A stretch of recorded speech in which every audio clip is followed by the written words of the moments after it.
Shout out to everybody. We back at it. You know what I mean? It's a couple things going on in the news.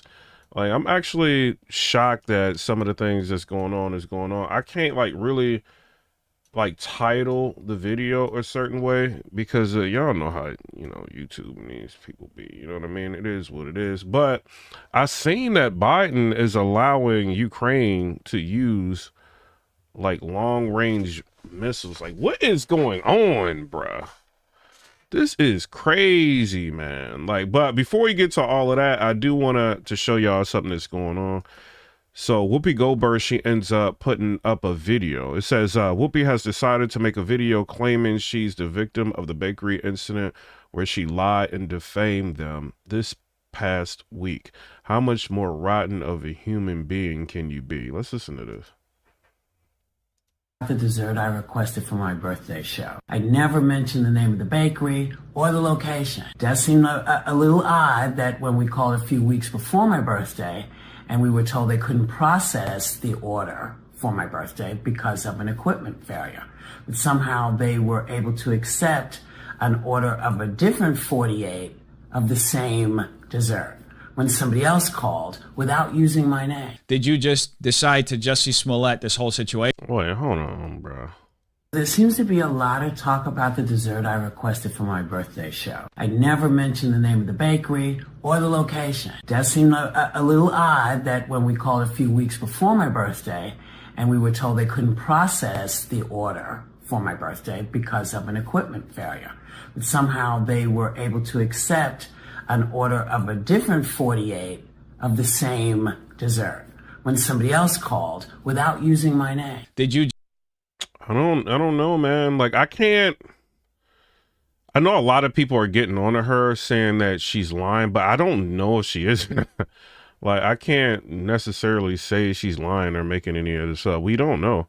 Like, if she said that she ordered weeks ago, and then I don't know, man. Like, you don't know. She could have had somebody else like do the same like order or whatever and see whether or not they would do it. You know what I mean? Or order that's somewhat similar and see if they would do it. I don't know. I can't really say she's lying like one way or another, but it is like kind of strange that I think The View may have pulled that episode down. I don't know. A lot of talk about the dessert I requested for my birthday show. I never mentioned the name of the bakery or the location. It does seem a little odd that when we called a few weeks before my birthday and we were told they couldn't process the order for my birthday because of an equipment failure, but somehow they were able to accept an order of a different 48 of the same dessert when somebody else called without using my name. Did you just decide to Jussie Smollett this whole situation so that you can make yourself look like a victim because it pays to make yourself look like a victim when you're a liberal? You just get that empathy from everybody who automatically likes to see anybody who doesn't align with your perspective. No, he's making this super political. I mean, she made it political. She's saying that she believes that the reason why they decided not to fulfill her order could be because of her political beliefs. So, I mean, who knows? It's no way to really tell on that. What's up, Craig Woodson? I see you coming in here. It's no way to really tell whether or not she, you know what I'm saying, she right or she wrong. I don't know. But shout out to Robert Kennedy, Elon Musk, and all of that. Dana White still got me blocked, but shout out to you anyway. So it was a photo that was floating around, and it's showing, you know, this is like, it's showing Elon Musk, Donald Trump, and RFK holding McDonald's, you know what I mean? And people are asking questions like, yo, RFK, you saying that all like this food, this fast food is so toxic, like why are you sitting here eating McDonald's? RFK said, who else prefers the taste of cane sugar, Coca-Cola from a glass bottle rather than plastic? The threat of microplastics is too real, right? But then somebody posted like, yo, what's up with this? Because you saying what, like RFK, bro, like you got to understand, you saying like you want to like fix the food industry and doing all of that, but then you being seen like with photos like this, bro. You know, you sending a lot of mixed messages, you know what I'm saying? And I know it's something silly like them eating, but people are kind of looking at you sideways like, wait a minute, bro. Like, wait a minute, bro. So he said, calm down, because somebody said, oh, F, they have a camera. And then it's got him, you know, drinking the bad soda and he's eating the McDonald's. And Robert Kennedy says, calm down, guys. I can explain. You can't explain this, RFK. You know what I'm saying? But hopefully he can get in an office and do something about this. Now, shout out to Anton Daniels. Subscribe to his channel. I'm about to hit that like button. He got 4,000 likes already. And he's got a video up, right? And I did a little bit of research on this, and he's not like lying. You know what I'm saying? The CNN, when I seen CNN, I'm like, oh, this is cap, right? Because it's CNN. But I looked, and he, you know, this is actually like really what's going on. But he's got a title. It says Biden authorizes World War, I can't say that on YouTube, gave Ukraine the green light for long-range missiles into Russia, Trump. All right, so let's listen to what his take is on this. Biden reversing a long-standing U.S. policy involving the war in Ukraine. Biden now going to allow Ukrainian forces. Yo, what's up with this whack music, bro? I can't. They try to do that so they can hit you with copyright, so you got to wait and react and all that crap. To use long-range U.S. weapons inside of Russia for the very first time. CNN. Yo, that's crazy that Biden just authorized that. You see what they doing before Trump can get in there? And they talking about, oh my God, bro. And they're talking about Trump as the war hawk. You know what I mean? Like, he's the dangerous one. Look at, man, this is ridiculous, bro. Biden approves Ukraine's use of long range. This is crazy. Kevin Liptak is traveling with the president. Yeah, they trying to, hey, Rudo, I see a comment in there. They trying to get it started before Trump can get in there and stop this war. In Brazil, Kevin, what more are you learning? Yeah, this is a major change in American policy, and yeah, I might have to change this title. I don't want to like be titling it like that because they already like, bro.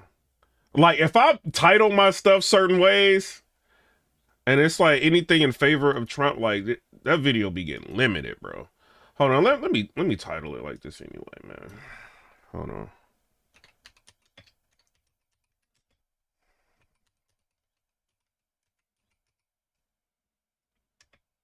That's why I be telling y'all, like, hit the hold on.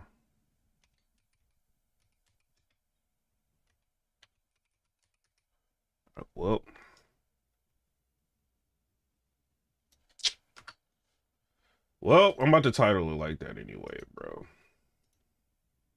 Like, they be on it, bro. You know, so I'll be like, hit the Cash App. Like, we gotta break through the algorithm, all of that, bro. Because you don't, they be on, like, any of this type of content, they be, like, really paying attention. Comes at a critical point in the war in Ukraine as Russian forces mass in the city and around the city of Kursk as they prepare for an offensive there, and as North Korea has sent thousands of its troops to fight alongside Russia in that conflict. President Biden making this decision to allow Ukraine to fire the American ATACMS missiles inside Russia for the first time. And this had been the subject of a long-running debate inside the American government about the wisdom of allowing Ukraine this new capability. There were officials who were concerned. This is crazy, bro. Come on, Joe Biden.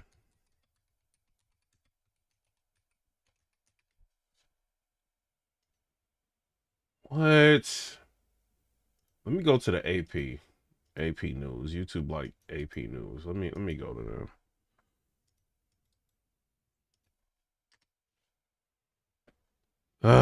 It says supply longer range missiles for deeper strikes inside Russia. It said Biden authorized Ukraine to use U.S. supplied long range missiles for deeper strikes into Russia. What? President Joe Biden has authorized Ukraine to use the supplied missiles to strike deeper into Russia, easing limitations on the longer range weapons as Russia deploys thousands of North Korean troops to reinforce its war, according to the U.S. official and 3 other people familiar with the matter.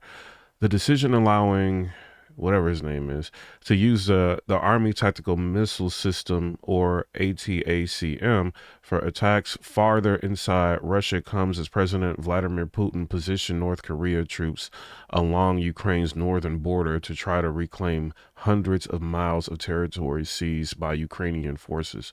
Biden's move also follows the presidential election victory of Donald Trump, who has said he would bring about a swift end to the war and raise uncertainty about whether his administration will continue the United States' vital military support for Ukraine. It says the official and the others knowledgeable about the matter were not authorized to discuss the U.S. decision publicly and spoke on conditions of anonymity. Interesting. About the risk of escalation in this war. The real Derek Jackson in a comment said they try to prolong the inauguration.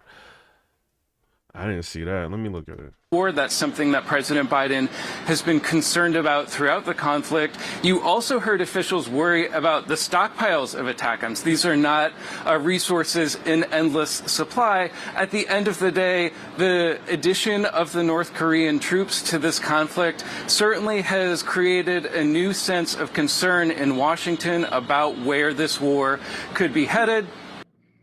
Is this not the equivalent of tearing up the rental property before you leave? Yeah, that's what they doing, man. This is crazy, y'all. Before you hand the keys back over to the landlord? Man, I'm telling you, bro, this administration is the worst. This is the worst administration in my lifetime. They got handed over a golden goose, and they basically put us in a million wars, gave billions, if not trillions of dollars over, left billions of dollars over in Afghanistan when they abandoned it, put us in record inflation, destroyed the economy, and then handed the keys back over. And then they tried to give us a successor and give a person a promotion to make it 10 times worse. I don't know. And again, this is one of the reasons why I believe that it's going to be difficult for the first couple of years. And then Craig Wilson with the 199 said, why are they so ancient to go to war? Putting things in a place. I wish Trump had 8 more years in office. I think he meant to say anxious. Why are they so anxious to go to war? It's a lot of money in war, man.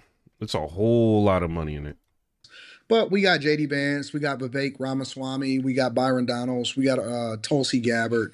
We got a phenomenal lineup of people that's rocking out after him and with him. And then we just had AOC saying an appointment of Tulsi Gabbard is dangerous because she's a warmonger. Like, what?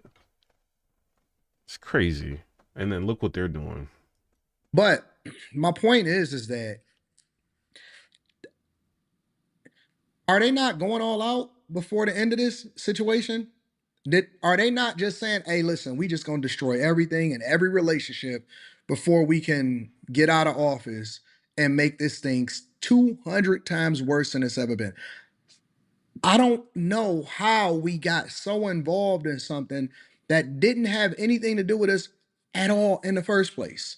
You know, when Trump highlighted during his campaign, he said, man, listen, day one, I'm going to end this war the day I get into office. And he had met with Zelensky and everything like that, because Zelensky didn't even have any confidence in his current administration. Yeah, anxious. Like, why are they so anxious to go into war?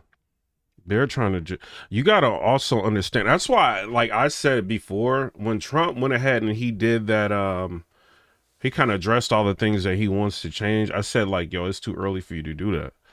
Because because you see what they're saying. Shout out to Amala, Mom Magazine in here. Shout out to you. Because what they're going to do is like, okay, you want to fix all this stuff? Let's tear up everything now. And you literally see what they're doing. Biden approves Ukraine's use of long-range U.S. weapons in Russia. That's crazy. That's literally crazy.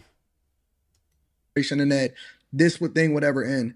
We don't want endless wars. But shout out to the super chat, Craig Wilson. I appreciate that. No, we want to get back to the money. We want to have love, peace, hair grease, hanging out with people back and forth and all of this stuff. But these, Jesus, Lord, not Biden. And then he was just up there standing next to Xi Jinping over in China in the back, waving like he's completely aimless. And I guess the warmongers on the Democrat side says, yeah, man, we just going to get way more out of this and just make it happen. This is insane, bro. It's a subject of conversation that President Biden has had throughout his trip this week in South America. He discussed it earlier in Lima, Peru, with the leaders.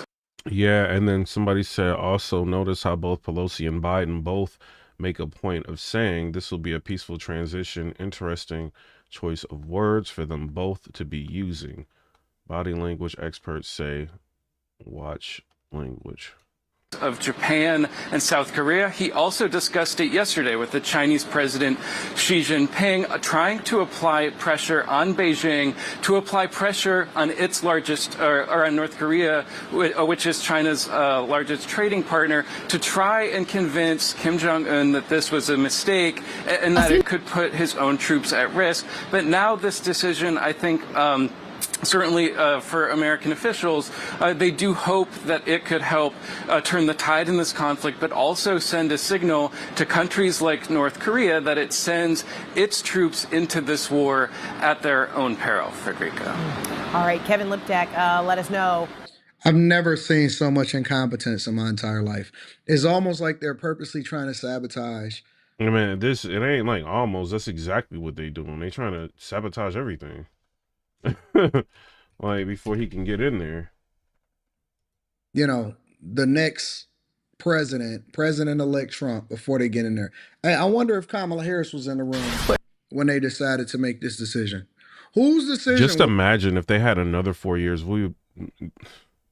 Just imagine what they would do. Was it to continue to participate in a war like this and then to just basically make a declaration of war altogether? Who's decision? Oh my God, this is so insane. When you know more.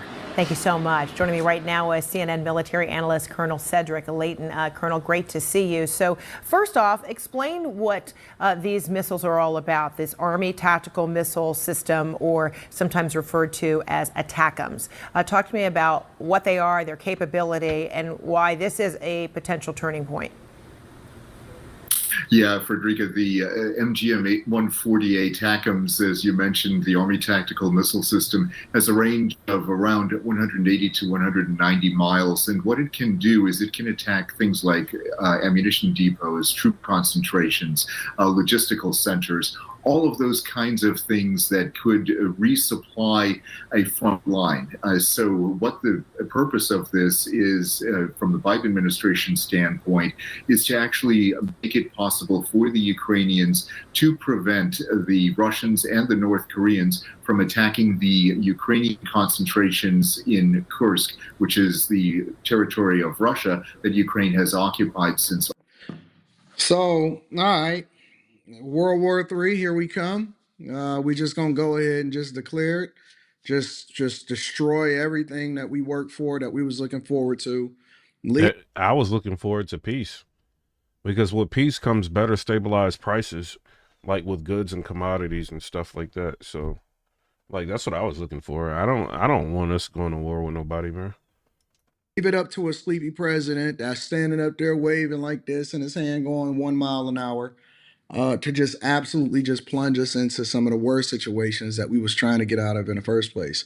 And whereas J.D. Vance and Trump was trying to employ diplomacy before they even got into office, we're going to have the most difficult next 2 months coming up, and we all going to be sitting on pins and needles over here in the United States of America while they play with their hand on the button inside of the office. And I'm wondering if Kamala Harris is hanging out in the Oval Office also saying, yeah, you know what? I think that this is a great idea. Let's just go ahead and plunge them in the territory. We're not going to forget this. We're not going to forget it. Somebody said you supposed to be top 3 on the battle rap media list. What are you talking about? They're not going to do that. Like I don't think anybody's going to put me on the list this year. Like I think allhiphop.com, they had me on the list last year. They're probably not going to even put me on the list because, I mean, maybe they will, maybe they won't. But some people probably not going to do it because, like, they know I voted for Trump. You know what I'm saying? So it is what it is with that. As y'all continue to make this the worst situation ever, we're not going to forget it as voters.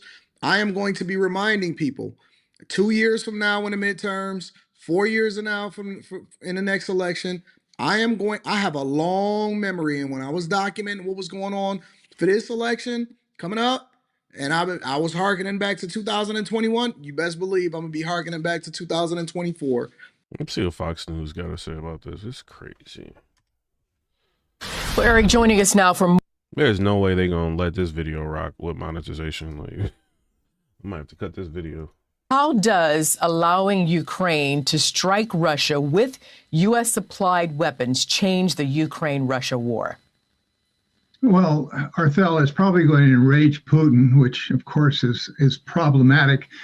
Keep in mind, the intelligence community, according to the New York Times, recently said that Ukraine is losing. Foggy said, we support Trump. Jennifer said, our country don't need war now. This is wrong. We don't need no war. In the war. Now, we know that Zelensky, as you just reported, has come to the United States weeks ago with a victory plan. And allegedly, when he met with President Biden, he made it very clear that using ATACMS and other long-range missiles, such as what the French and the UK just released, will be helpful. Now, unfortunately, it's a possibility that this could likely broaden the war. Now, keep in mind, the Chinese are allegedly providing lethal aid now to Russia. The Iranians have, and of course, as you just reported, the North Koreans have sent upward to 10,000 troops to Russia, allegedly that are going to be in the eastern provinces helping in the fight against Kursk. So you have a host of issues here. Allowing them to use HIMARS ATACMS that can reach 188 miles inside of Russia could be incredibly problematic. Well, also, here's another question. Is there enough time? Yeah, you know, if they start doing that, man, what you think Russia going to do? You think they just going to sit back and not do nothing?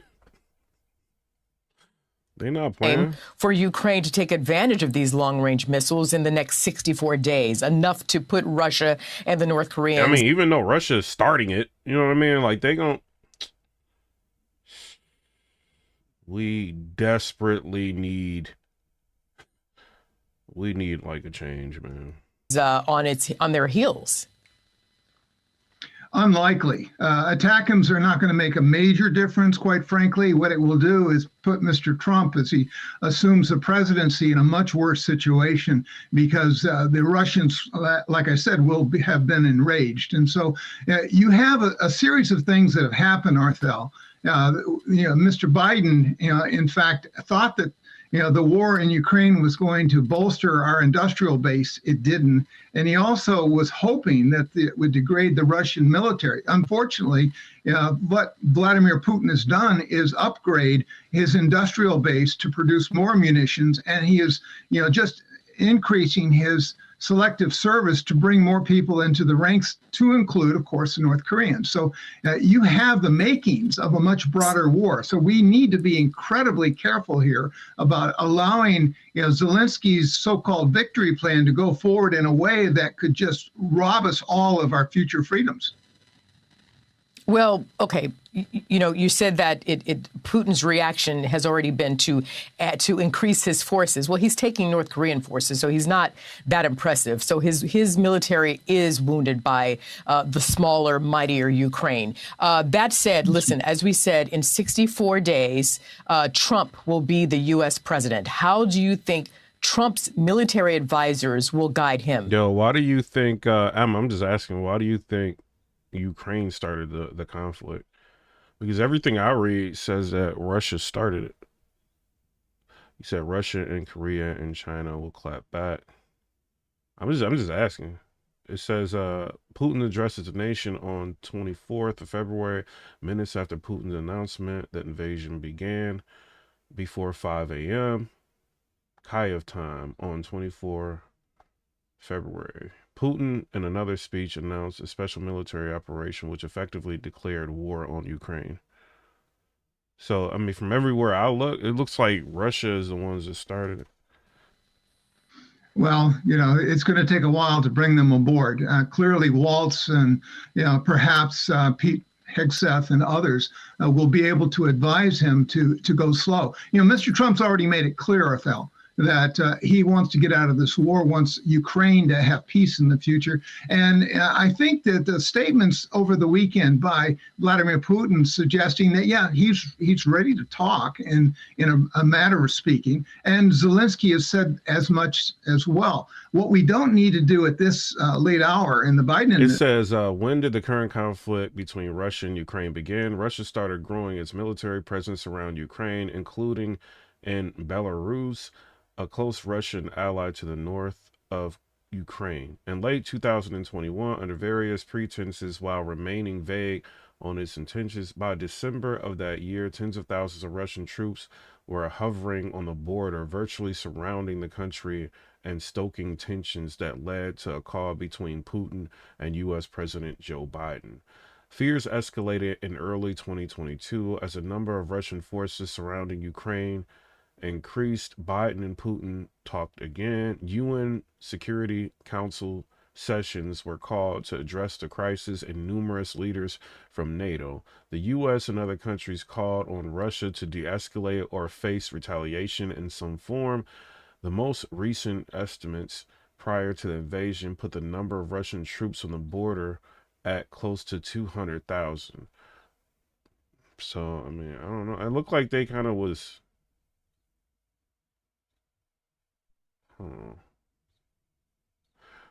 Why did Russia invade Ukraine when it did?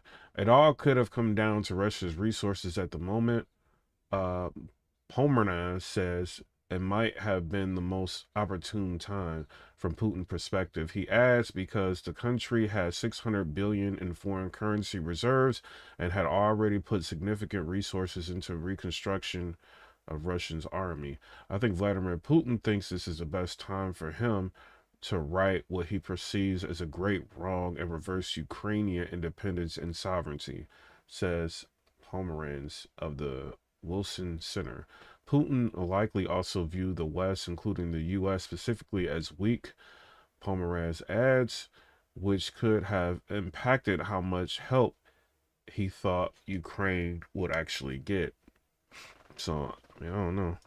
Administration is exacerbating. Shout out to Sugar Black.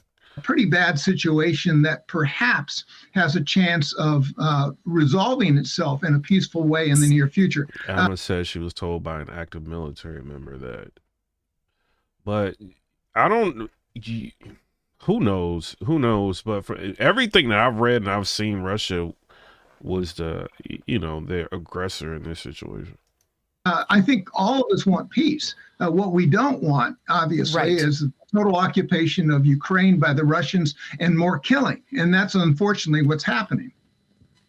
But is there any way to look at it from this other perspective, which is, sure, it's going to poke the bear, it's going to make Putin more angry and angrier and more fierce as he can be. But what's the other side of this? Because this agreement that could happen in the next 64 days or so means that Ukraine has to once again give up territory to Russia. So, how is that a great move?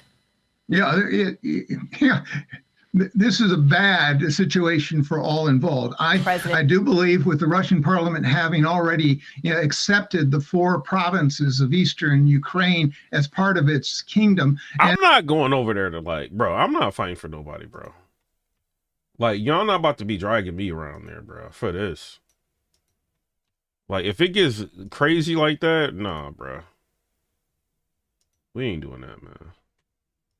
And what Vladimir Putin has made. I mean, if they come over here or something, I'll go, but I'm not about to go over there. They crazy, man. Very clear is he's not going to give away anything. And in fact, over the last few weeks, But from what I understand, to be real about it, and people are not going to like this, the research I had, and everybody be looking at different stuff. So I want to put that out there as a disclaimer.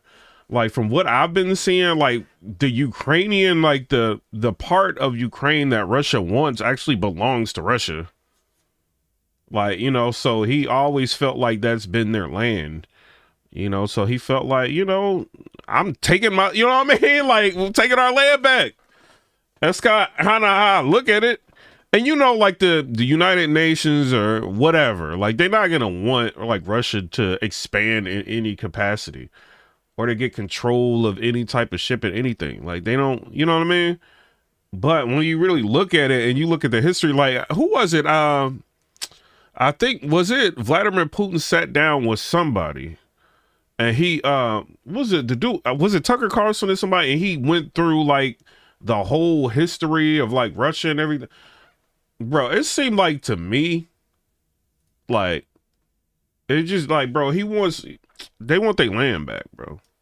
Defined his own nuclear doctrine in such a way that he says very explicitly that a joint attack by a non-nuclear state such as Ukraine, backed by a Patrick said, none of us want to be a part of this way. Let them work it out amongst themselves. Exactly, bro. Nuclear state such as the United States will in fact allow him, if he so decides, to use tactical He's nuclear not going to do that. I don't he think won't. he's going to do that. You know that, Colonel. He's not going to. But, right. So let me ask. Yeah, we don't need to be in this at all, man. Let them figure that situation out. It's not. Shout out to Deontay Kennedy in the chat. It's just, bro. It's costing us way too much money, and I understand it's a proxy war. We don't want to get involved in it. You know what I mean? In terms of like sending troops over there or whatever, but. So you rather send money, but this is ridiculous, man. Yeah. Yeah. But Arthel, he's been boasting about that for years. I understand that, but they had exercises here recently in Belarus with those same tactical nuclear weapons. He also has. Imagine if all of this stopped. Like if Trump got in there and this all stopped, like what that would do to prices of everything. Everything in America, you know what I'm saying? Worldwide, like prices probably go down, bro. Because you got to think like these companies are going to use any reason that they possibly can to raise prices. Any reason. Oh, there's a conflict over like anything, that's affecting our bottom line. And we can't ship over here. And, we have to make our money back and like price gouging. Like, I cannot wait until there's an end to this conflict one way or another. Like, we need an end to this conflict, bro. Had exercises in the Northeast or the Northwest part of this country talking about these things. Putin is a rational player, but at the same time, Putin is very hegemonic about not allowing NATO's encroachment into Ukraine and further east. And as a result, I do believe that Putin will draw a line there. And unfortunately, we've been playing around with the idea of allowing NATO membership to come to Ukraine. And that, I think, is a red line which might exacerbate the current problem. Well, this is definitely a new wrinkle, a big wrinkle, a conundrum, if you will, for sure. So let me ask you, with all of this now at play. Yo, what if Iran get involved in like... Yo, this is crazy, bruh. And they're like, all right, you want to do that? And they just start lighting Ukraine up, bro. Could this move prompt President-elect Trump to reconsider some of his cabinet picks like Defense Secretary, Secretary of State, Homeland Security, DNI? I don't know. I'm just asking you, sir. Like, so I'm in Nashville, Tennessee, right? There's a lot of people from Ukraine like moving here. Like, I was working with this girl, like, where I used to work at this place, and she was from Ukraine. And she was telling me, she's like, well, it got so bad there, like, if you're a woman, like, they were trying to, like, get you out. And so she's over here. I don't know what it is, like, what she's on, like, a visa or something. But they, they embassy, whatever. But she ended up coming here. But she used to talk, like, reckless about America. And I'm like, why are you here? Like, how you gonna be? I did ask. I was like, yo, if Russia came over here, what would y'all do? Because like she had some family members that came with her, and she's like, we go back to Ukraine. I'm like, so y'all coming over here to seeking asylum, right? But then if something happened over here, you would go back. Like that never sat right with me when she said that, bro. Quite possibly, only because you need people with deep Shout out to European David experience, Banks. people that understand the Ukrainian culture, that understand the Polish culture. You know, those nations, you know, are in a very tenuous situation, Arthel, as are the Baltics, as are the Nordic countries. They're ramping up for war. They believe that's inevitable. And so we need people that are advising the president that have firsthand knowledge about what is going on in that eastern area and really trying to get in the head of Vladimir Putin, which is incredibly difficult, much less in President Xi's head, who I would argue is sort of manipulating some of what's going on with Russia. After all, if he's willing to provide lethal aid and buy up all the extra energy that Putin is willing to sell, then he's fully supporting what he's doing. And that sends a very bad message. And no wonder the Europeans are nervous in the service. It's a lot to keep an eye out on. Retired U.S. Army Lieutenant Colonel Robert McGinnis, thank you very much for your analysis and your expertise. And thank you for joining. No, that dude know what he's talking about. Wow, let's see what they talk about. Joe Biden made a major announcement regarding the war in Ukraine, which could have dire Hold on, let me fast forward that because they using all this music. administration will allow Kiev use of 18. No, they got too much music. I ain't about to be playing with these people. Shout out to Sky News. President Joe Biden reversing a long-standing U.S. policy involving the war in Ukraine. Biden. My God, bro. How we be allowing these people to hit the like button, double tap the screen. Yo, y'all ain't nobody hitting the like. Hit the double tap the screen, y'all. Wait, at least do that. Let's try to push the video out. The hearts, the emojis, all that. This crazy. Biden now going to allow Ukrainian forces to use long-range U.S. weapons inside. Imagine you in a conflict with a country and then another country comes ahead and does something like that. And you already want to talk with the person that's the president-elect. He probably feeling some type of way because, like, Russia didn't, like, Vladimir Putin didn't want to talk to him. He wanted to talk to Trump. Bro, Ukraine, y'all better start thinking. If y'all start sending them missiles over there,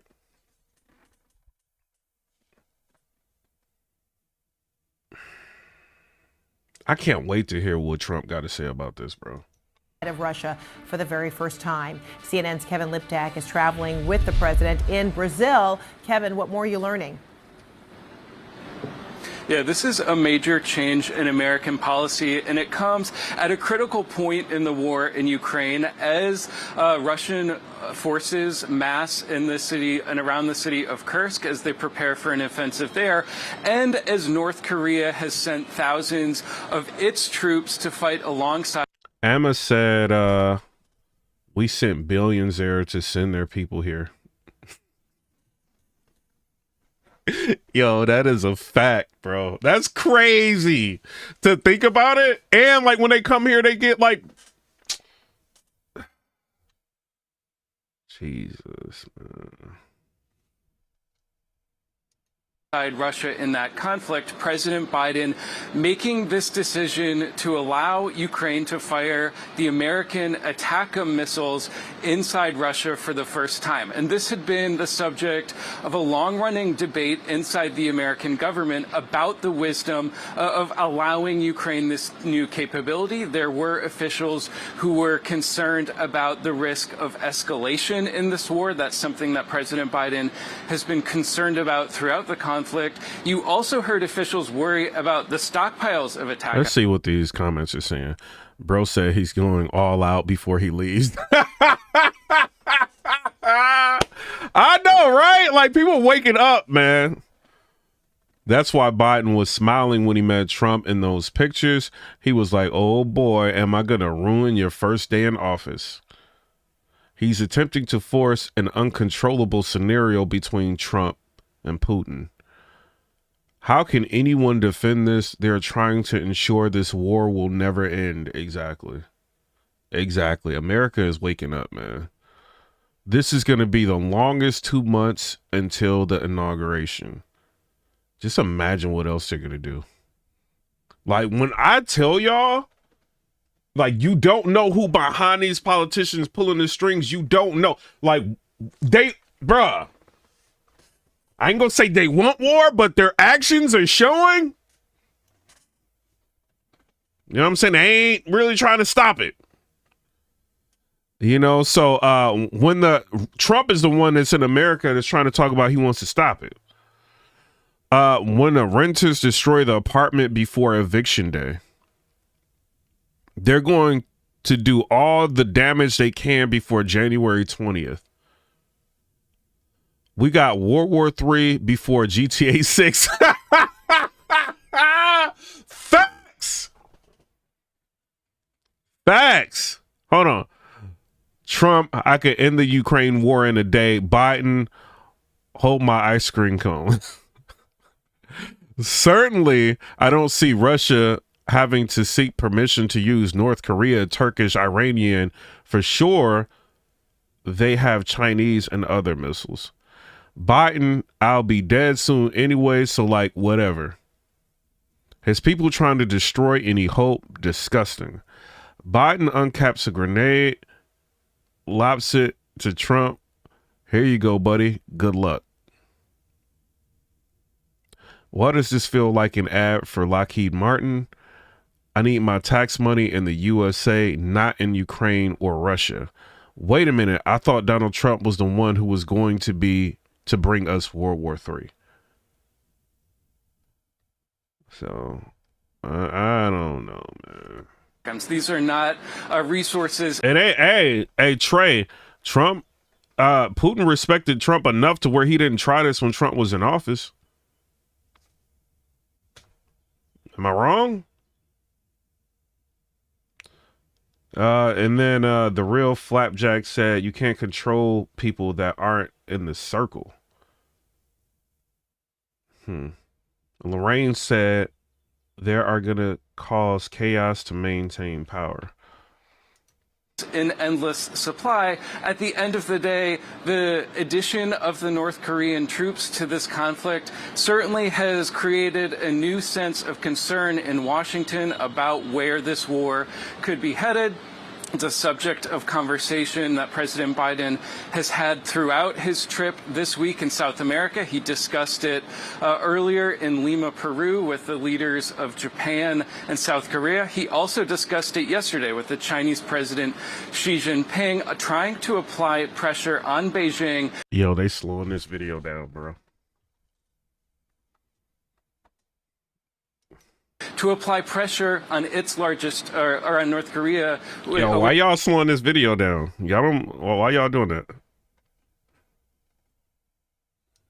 Which is China's largest trading partner, to try and convince Kim Jong-un that this was a mistake and that it could put his own troops at risk. But now this decision, I think, certainly for American officials, they do hope that it could help turn the tide in this conflict, but also send a signal to countries like North Korea that it sends its troops into this war at their own peril. Frederica. All right, Kevin Liptak. Hey, yo, Sugar Black, I'm looking at all this confetti. I'm looking at all these likes, and they slowing the video down. Does that make sense? Look at all these comments rolling. Why is this video getting slowed down? Let us know when you know more.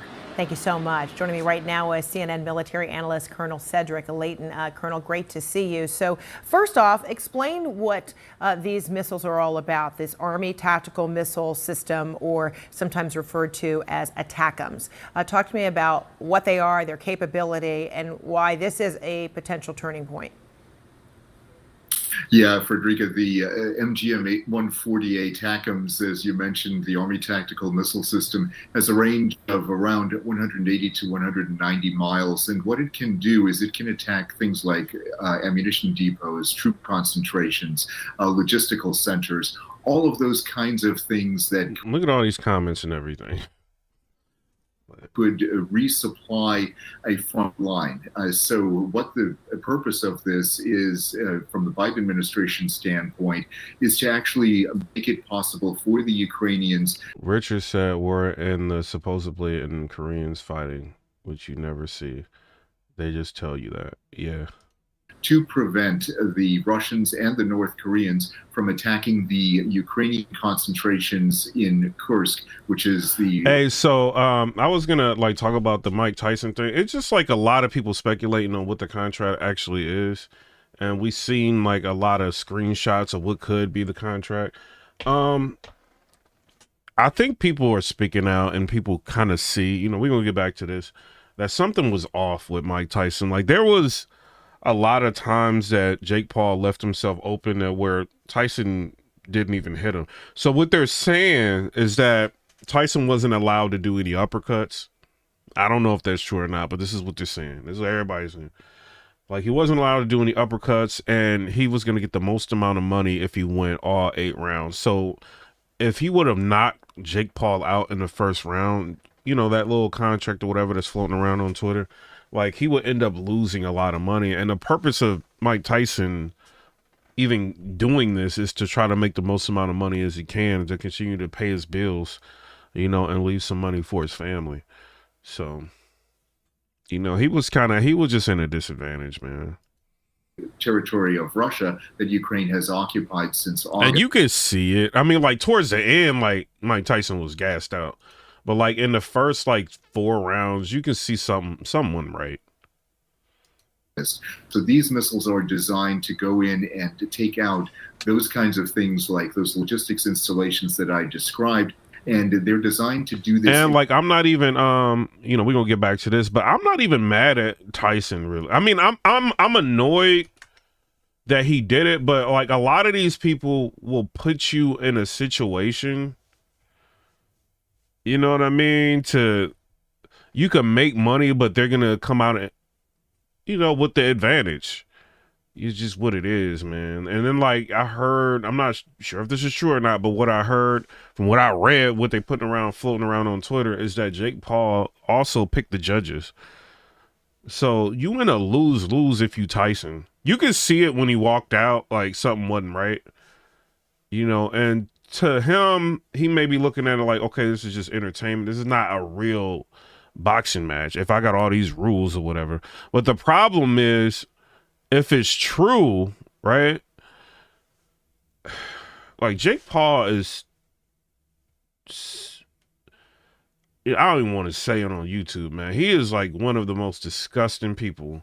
First of all, you fighting somebody that's 58 years old, that's got a knee injury, and then you got a contract like that that's handcuffing him to where he can't do anything to you, and you can sit there and hit on him. Like this is crazy, bruh. You know, I think that made me like super sick. Like when I seen that, and, you know, and then when you go back and you really look at when Mike Tyson was sitting there, like talking to that girl, remember that little girl that was interviewing Mike Tyson? It all like, you know, when you find something out, it like goes full circle and you go back and you look at other things. So when he was like talking to that girl and was talking about, you know what I mean? Legacy is just a word that people made up. And you know what I'm saying? It's about life is about this and that and this and that. And like, when you really like, now you see all of this and you go back to that interview and he kind of seemed a little defeated. Like he knew what he was about to get involved in. So I don't know, man. I don't know. But, you know, either way, man, he made like $20 million. I think Jake Paul made close to like 40 million or something. But either way, like he made 20 mil, you know, and he decided to do it. It's a shame. There could have been like other avenues and ways for him to make money. They could have figured out, did something else. But, you know, that's probably the most amount of money he could have made at that time. And then Mr. Karate said, yep, every time Mike Tyson got punched, he would bite his glove because he was getting upset at the fact that he couldn't hit back like how he wanted. Yeah, man. Like, I seen it. And then Jake is just hitting on him. Like, I don't know, man.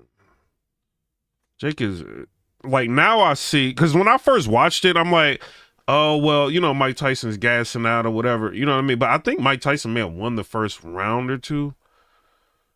But I'm like, yo, when I found out like what people are saying, I'm like, yo, this Jake Paul dude, like I see why people do not like him, man. Like he is to do that. I mean, obviously you're gonna do whatever you can to be in an advantage on whoever. You know what I mean? But nah, bruh. Nah, Jake Paul, you crossed the line, bro. That's ridiculous. You didn't have to do that. You know, like you didn't have to do that, man. Like I don't. And he already. How much money does Jake Paul have, man? Hold on.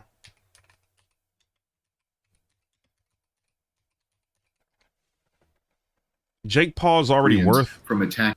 Well, he's worth $80 million.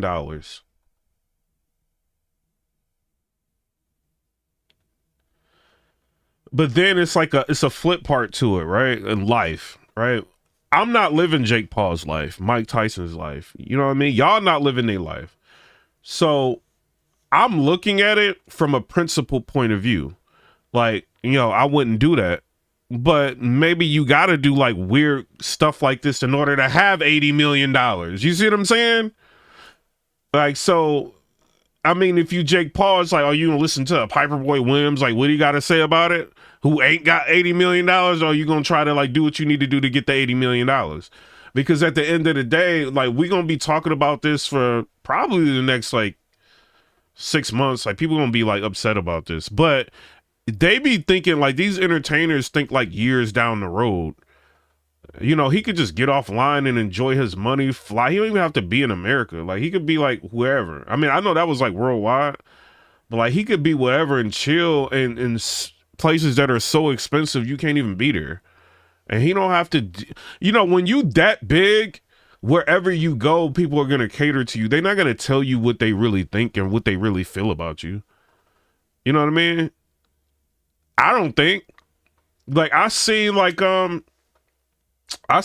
couple people, and I don't want to say their names because like now I know them, but like celebrities, I've seen them like in places and people do not like these people publicly, like on like line and everything. But when they're in person with people act like they're like God's gift to the earth, you know? So he may not, I mean, I know he knows what's going on. Like if he looks at the comments, but you know, he don't care. Like he got $80 million. He got a dope house. He got a bad chick. You know what I mean? Like he don't care. You know, and somebody told me, because I asked somebody, I talked about this in the last live, and I posted this on Twitter. A major like content creator, this dude is like huge, right? I asked him a question. This is a real question. I was just like, yo, how do I break into the algorithm? You know, and he was just like, well, you want the truth or the lie? And I was like, no, just tell me the truth. He was just like, well, you got to make videos to where people don't like you. And so when people don't like you, they comment under your videos like stuff that they don't like, you know what I mean? Or whatever you doing, if you posting on Twitter, like they're gonna comment stuff that they don't like, and that pushes you into the algorithm. Because if everybody liked you, like, cause you know, like reviews, like on Yelp and like Google reviews and all of that, like you don't see a whole bunch of positive reviews. When people take time out to do a review, it's because it's negative. A lot of times, sometimes it is positive reviews, but a lot of times it's negative. So when he told me that, and this is somebody that y'all know who he is, you know what I mean? And I'll be seeing like some of the comments underneath, like what this dude be posting, and it'd be crazy. He don't even be paying attention to that. You know, and it just goes back to the Jake Paul, like whether or not you like him or not, like you putting him in the algorithm. He don't care. But it's just, I think there should be some level of like principle like involved in that boxing situation, man. I did not like that at all. Like that really, really bothered me. Seeing first of all, seeing Tyson in that situation bothered me. You know what I mean? And then like, no, bro. Like I'm really not rocking with Jake Paul because of that. But he to the point now, he don't care, man. Like whatever he does is gonna make crazy money. Like what major celebrity that got crazy wild money like shock value person. You know what I'm saying? Not like the people that's been grandfathered into the entertainment. I'm talking about shock value. Like him and Logan Paul is shock value. Like what shock value person do you know that everybody likes? Like it's very few. You know what I mean? Like and it's hard to even think of any. You know, and that's why, you know, they in a situation. But at the end of the day, Mike Tyson's a grown man. He signed the contract, whatever it was. He a grown man. You know what I mean? The Ukrainian concentrations in Kursk, which is the territory of Russia that Ukraine has occupied since August. So these missiles are designed. And then Drake took another loss. Drake then betted on Tyson and $300,000 on Tyson. He took another loss. It's like Drake been taking L's this year, bro. And then like, you know, Kendrick Lamar is probably about to get a Grammy. Then he's gonna do the Super Bowl. Then he's gonna play Not Like Us again. Like then Drake gonna take more L's. Like Drake is losing. To go in and to take out those kinds of things, like those logistics installations that I described. And they're designed to do this in a very efficient, very lethal manner. And it's one of the most lethal weapons that the U.S. has in its arsenal. And if the Ukrainians can use it the same way that the U.S. would use it in a similar situation, then it could very much change the way in which the Hey, Mr. Karate, yeah, I mean, if y'all can't get the hearts and the likes up, but they doing it, I see it. Like, so on my end on OBS, I can see like when people are hitting the likes and stuff like that. Like, it'll show it like I can see it. You know what I'm saying? I don't know if y'all can see it like on the live stream, but I can see all this stuff. People been hitting all that stuff. You know, so, but it's like the video is like being throttled. I don't know why, but it could be the title. You see what I'm saying? In this situation, they kind of don't want. So this video is at 54,000 views right now. And normally around this time, like the amount of time I've been on the live, like I'll be getting close to 100,000. It's like a 50. And this is like important. You know, so I don't know why that is. Maybe it could just be like a whole bunch of people uploading the same topic. I don't know.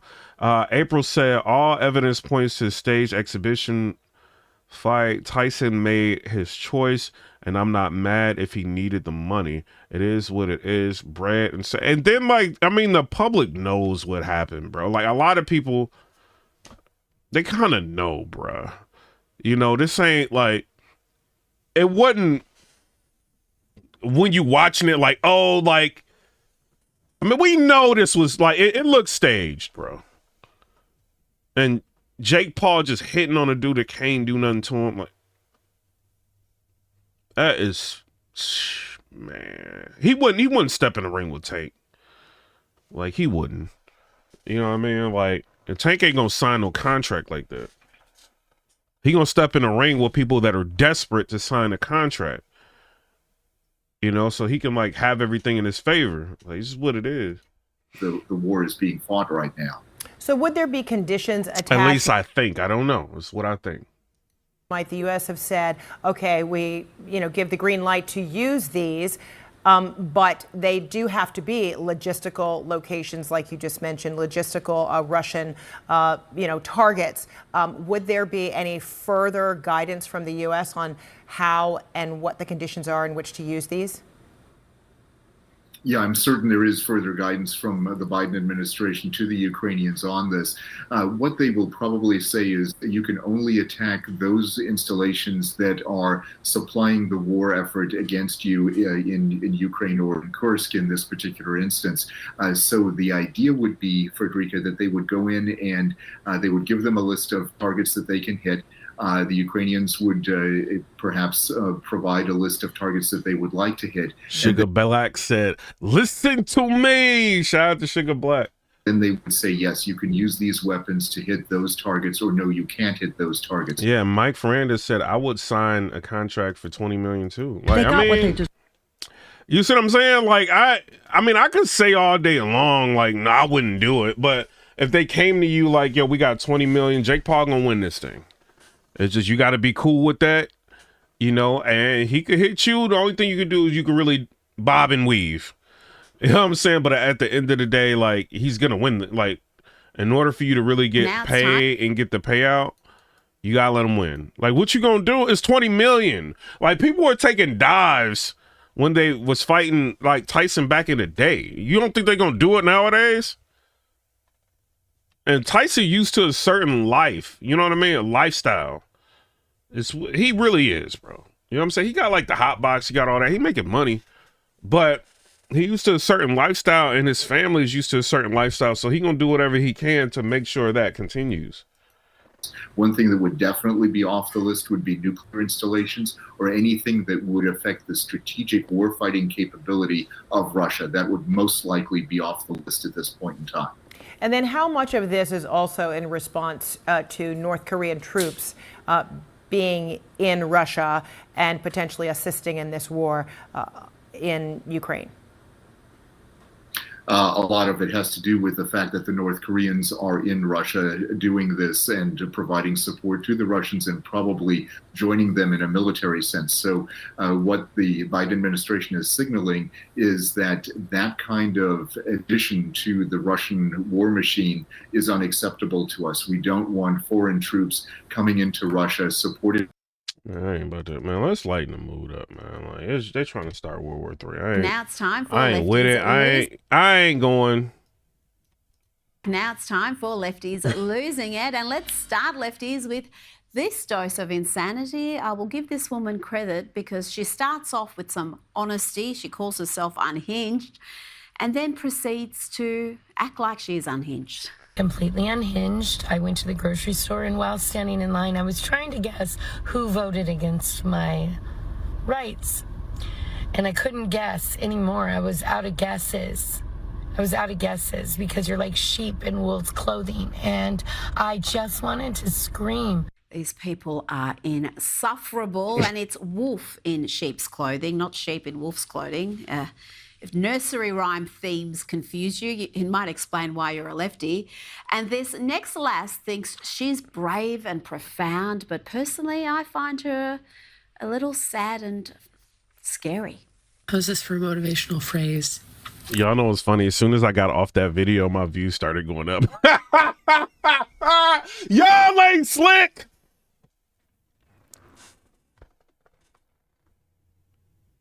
Let me shut up, bro. That's crazy, bro. Our resistance will be talked about for generations. Terrifying. Now, continuing the Trump... She be cracking me out. She said terrifying.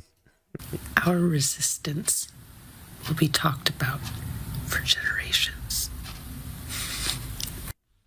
Terrifying. Now, continuing the Trump derangement syndrome theme, let's check in on this young lass who identifies as a lad and decided to get the testosterone molecule tattooed on her neck to resist Donald Trump. Life is worth living.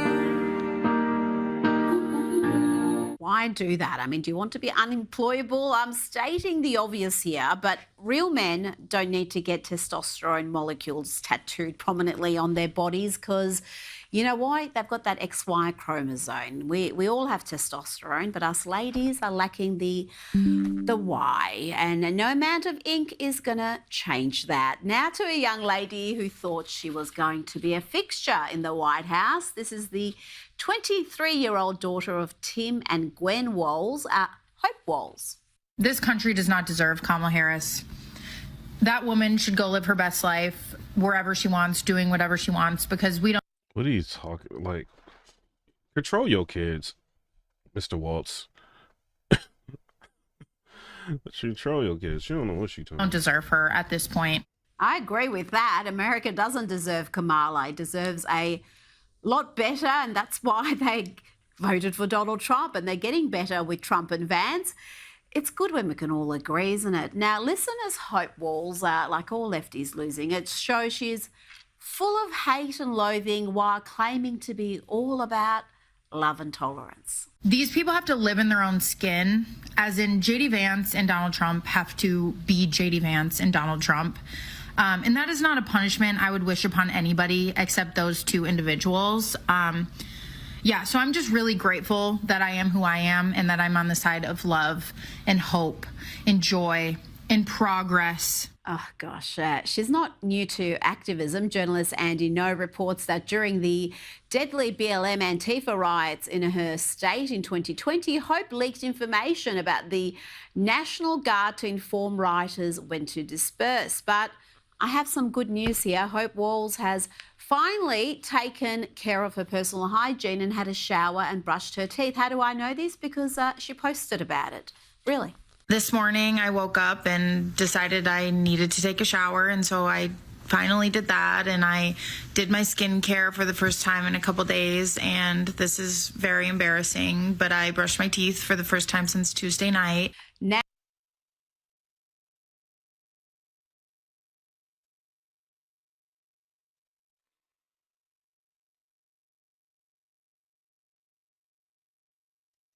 to the lunatic race-baiting network of MSNBC, which has seen its primetime audience plummet by around 50%. They've gone from airing diabolical lies to the sort of slander that could and should get them sued. And I really do hope Pete Hegseth calls his lawyers after seeing this. Add the Secretary of Defense nominee, Peter Hegseth, the Fox News commentator as well, because this is someone who, weekend host, important distinction. This is someone who, you know, is known to be a white supremacist, known to be an extremist, whose platform, whose book is basically about his opposition to the advancement of black officers to the top brass. Absolute lies, the ugliest of lies. I really do hope he sues. And no, we going to subscribers only. Randy, what's going on with you?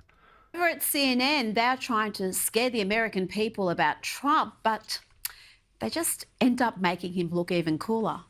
And it really looks like ancient Rome here. This is sort of the conquering Republican Caesar who's going into the Colosseum, and everyone's cheering, and he's got his political gladiators with him.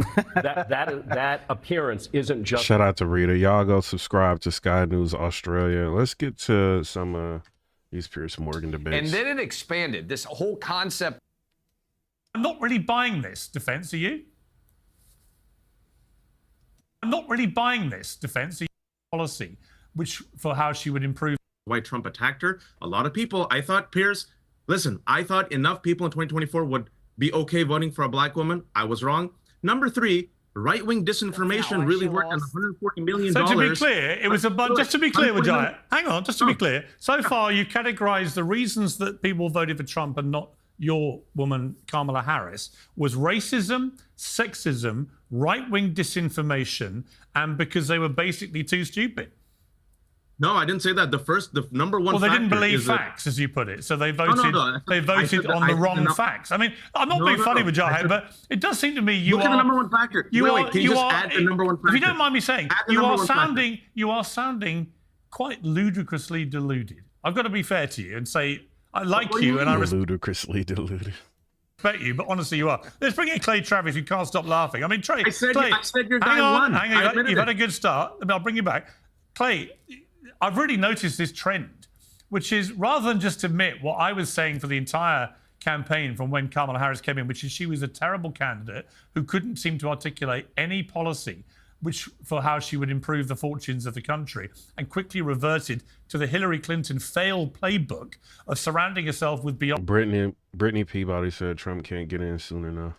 Beyonce and pop stars endorsing you and then calling Trump a Nazi every 2 minutes. That was never going to work. And yet now that But he could, like, if I'm Trump, though, I'll be like, yo, this is what we need to be doing, is trying to end the war. This is what the Democrats do. Remember this, the next election. This is what they're doing. Like, he could, like, market this. Maybe, like, the team is, like, getting together trying to figure out a strategy for him to address some of the things that's going on. it happened exactly the way I told everyone it would happen. Now we're hearing from the left that it was all just basically not very bright people reading wrong information fed by right-wing lunatics who were spreading this deliberately to contaminate their brains. And they were racist and they were sexist, presumably including record numbers of Latinos who voted for Trump. They were presumably racist and sexist too, as were the very large extra number of black people who voted for Trump this time around, were they also racist and sexist? So I'm not really buying this defense. Are you? No. They got their ass kicked, Piers. You were right. I was right. Trump won all 7 battlegrounds. And I actually think as we get more and more data, here is what I am seeing. Lots of young men in America. Maybe the most staggering of all movements was young men, as you just said, Piers, not only white kids, but also black kids, Hispanic kids, Asian kids. I was driving home with my 14-year-old from watching NFL football games on Sunday, and he said, you know, Dad, I'm going to be able to vote for president the next time we have an election. And I was just gobsmacked, right? The idea that I'm going to have 2 grown adult voting young men in my family that I've raised by 2028. But what I have seen from them, and this is really important, Piers, what I've seen from them is they are growing up in an era when they say, look, why are we getting blamed for everything? Initially, the left wanted to say white men have ruined everything. White men are the worst. And then it expanded. This whole concept of toxic masculinity took in black men, Asian men, Hispanic men. Guess what's happening? Young men, boys who are turning into men in this country, have seen all of this happening, and they are fed up with it. And look, if you want to talk as the panelists there is saying, oh, well, Trump only won by a couple of points, and it's because of racism, and it's because of sexism. Democrats have a monster problem right now with young men that is only going to grow as more young men come on and vote. Piers, you look at the Wall Street Journal. They lost, Republicans did, young men by around 14 points in 2020 to Biden.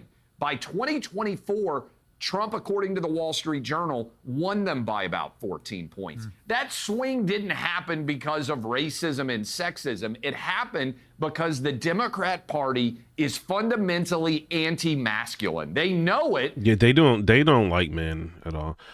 Dre said, relax. Hold on. Let's see what y'all saying in the comments. Subscribers only. The real Flapjack said, oh my God, we can't. We stopped all this. Didn't work before. Brittany Peabody said, Trump can't get in soon enough. Robert Brown, so why they so mad? And then Arca's laughing. Mike Fernandez said, women, please shower every day. Talking about Mr. Waltz's daughter. The real Flapjack said, I invest in $10 and I don't talk about that. Moving forward said, drinking out of the soy boy cup. Because they tried to trot out Tim Walz and all his spirit fingers to appeal to men. It didn't work. Women are going to vote Republican oftentimes when they get married because they have young boys, a lot of them, and they're seeing it happen. The Democrat Party is in danger of losing half the population for years and years to come because they won't get away from this woke ideology, from calling everybody racist and sexist. Instead of that, how about they say this, Piers? We're not going to let men win women's sports championship. Congressman Seth Moulton from Massachusetts said it, and he's getting ripped to shreds. I'm sure you saw the CNN debate over it, where it was called transphobia to say that a man shouldn't be able to win a women's championship. This is real life. It's a foundational issue. Democrats are lying to men, and men are turning our backs overwhelmingly on them. That's what happened in 2024. Listen, I agree. I mean, Aaron Mate, I do agree with that analysis. Hey, Drake said Kamala sure is quiet. Yo, she's staying out the public eye, ain't she? I think that it was a combination of cost of living crisis and people trusting Trump to get things back on track better than Kamala Harris. But also, I think the situation on the southern border, where she was billed as the border czar, and it was a complete disaster down there, and everyone seems to accept it's been a disaster. And without a secure border, as Ronald Reagan said, you don't really have a country. And then the woke element of this, where I, as a liberal, have warned for years that if the left did not get off this extreme woke ideology nonsense, then it was going to come back and haunt them. That's exactly what's happened, isn't it? I mean, is there any better spin you can put on it, Aaron, than that? I take this back to 2016. 2016 should have been a wake-up call for Democrats when a billionaire reality TV show host pretended to be a working-class champion, pretended to be anti-war. Oh, no. It matters what you think about politics. rejected, and hopefully this is some time for some reflection and to actually realize that they're not as important as they think they are. Yeah, there are two things I just don't want to hear much from Hollywood again. One is political advice about how I should vote, and secondly, it's moral guidance. Yeah. I mean, this is the town that let Harvey Weinstein do his stuff for God knows how long, and then they all pretended they knew nothing about any of it. It's like, do me a favour. And I think it's a pretty morally bankrupt place. Critical drinker, I mean, Ariana Grande, another message the next day after the election, holding the hand of every person who is feeling the immeasurable heaviness of this outcome today. The reality is, I was in New York, and I was there in 2016, and I was there again this time. The difference was unbelievable. And I would chart it back to when I went to the Madison Square Garden rally, just out of curiosity. And the Secret Service guy there, who was one of Trump's guys, said they were expecting thousands of protesters, as they would have had in 2016. 150 people turned up to watch Trump do a rally in the middle of Manhattan. And I remember saying to friends then, Trump's won this by a landslide. If even Manhattan's New York wokies can't get out of bed to yeah, he's right. Come and shout at him when he's in the heart of their city, then I just think they've given up. And then you saw the reaction after the election. I was walking the streets of Manhattan, New York. There was nothing. There wasn't a single protest march. There was nothing. So they can all claim that they think he's the new Hitler. But I kind of think if the new Hitler had just been elected president of the United States, some of them might have joined a little march somewhere. But there weren't any anywhere. So where are we with all this, do you think, critical drinker? Well, I think for a start, if he was going to destroy America and put people in prison camps and stuff, he probably would have done it in his first administration. He had 4 years to do all that stuff, and he never did any of it. So I don't know where they get that idea from. And second, I love the idea that someone like Ariana Grande is going to have a political opinion about this. Like, people are actually going to go to her and say, what is her take on this? I wonder, who cares? You're a fucking singer, as if it matters what you think about Yo. As if it matters what any Stop of these saying bad words, bro. He's the reason why my last video had to go under review. They cleared it because he was saying bad words, bro. So happy for her because she's a very talented singer. But I don't care that she wants me to vote for Kamala Harris. I want to know what Kamala Harris, if I'm an American, is going to do to improve my life. And there was way too much of, look at my famous friends, they all like me. And by the way, he's the bad devil and you can't vote for him. And there was nothing on the what I'm going to do to make your country better bone. Let me come back to you, Ernest, because you're obviously in your defending the indefensible mode. Do you accept that one of the reasons, outside of the cost of living crisis stroke inflation... Moving forward, I see that comment. Yo, did you see the book he's got behind him? The Case for Cancel Culture? Which was clearly a big issue for people. And the chaos of the southern border. Up to 10 million people coming in illegally was just ridiculous, whoever's president. Putting those two big issues aside, the third thing that really hit home with people was the wokeism issue. And I read a column for the New York Post saying, I really do think this is a tipping point. I think it's the moment woke began to die. I think just when you see so many Latinos and Black Americans voting for the guy that they've been told was a racist, so many Jews voting for the new Hitler, et cetera, they're basically doing a big two fingers up to the whole thing and saying, we just don't believe any of this crap anymore. Hey, yo, Dana White, unblock me, bro. Like, stop playing, man. You've out-woked yourselves. And by the way, if you want to keep telling me that biological men should be allowed to beat up women in boxing rings in the Olympics, I'm never going to vote for you again. Ernest, your thoughts?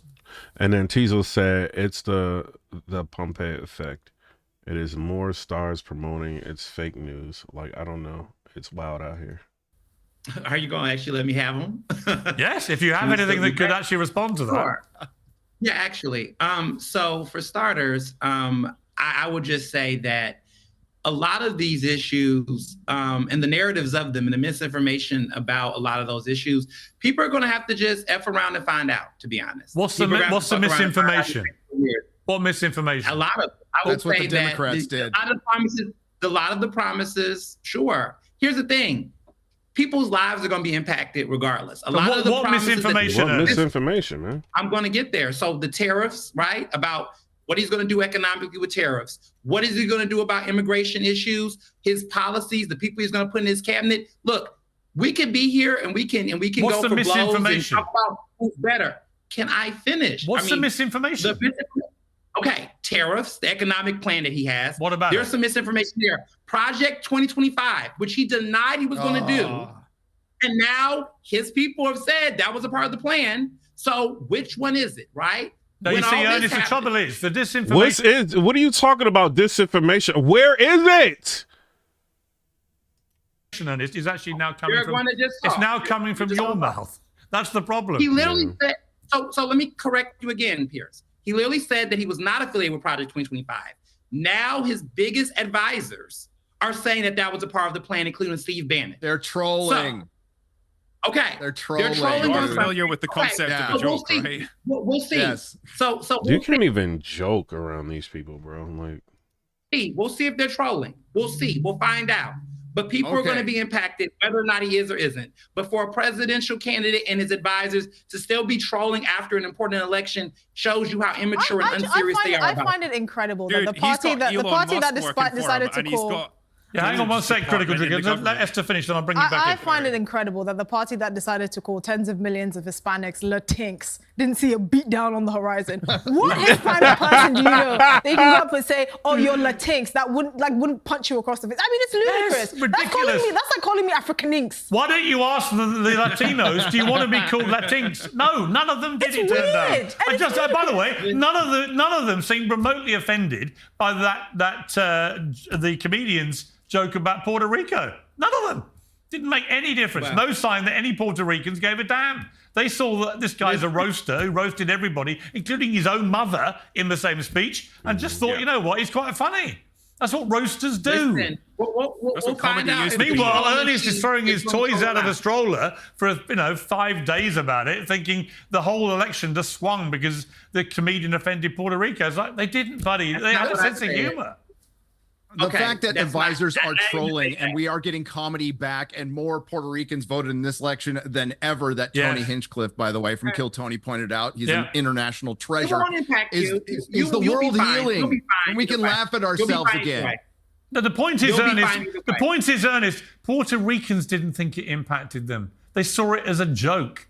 And he didn't mean it to be offensive. He was just rinsing everybody. Let me ask you, Ernest, at some point, you deluded Democrats are going to have to face the music in your mirror.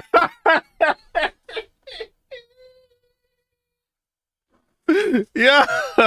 You deluded Democrats are going to have to face the music. Pierce is funny, bro. And realize that every single thing you stood for in this election got destroyed by the opposition.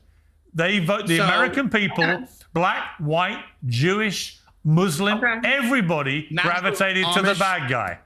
Because they're sick of this crap. Let me bring in Project 2025 happens, all of you all, if Project 2025 happens. It's not going to happen. What if it doesn't? Are you going to apologize? Then we get the shake If machine. Project 2025 doesn't happen, will you apologize? What am I apologizing for? I hope that we have a smart Congress that blocks this nonsense. I hope that there will be checks and balances in place, that it does not happen. All right, let me bring the trolley back in. Let me bring the trolley back in. All right, the trolley, on a wider point about culture, celebrity power and everything else, what do you think happens going forward now? Because we've been, saying how ridiculous these big stars were, but there's got to be a moment of reckoning for them too, where it almost becomes brand damaging now to get involved in this stuff. You look ridiculous. I mean, George Clooney, the way he behaved all summer looked ridiculous. Yeah, let's not forget that the Christina Applegate just crashed out too. Like, come on. Adult Pretender still has a lot of sway with the political ruling class. It was George Clooney who penned the letter that got the big guy to step down. Yeah. And the article you referred to from Variety that I'm doing a video on right now, sorry to plug, but that they are trying to deny the fact that they said, basically adult pretenders and celebrities don't really move the needle, but it doesn't have an adverse effect. And that's what you said earlier is complete bullshit. Yeah. The celebrity. All right, this idiot, like, like want to get on here and cuss. Like, how disrespectful can you be? You're on this dude's platform. You want to sit there and you want to cuss.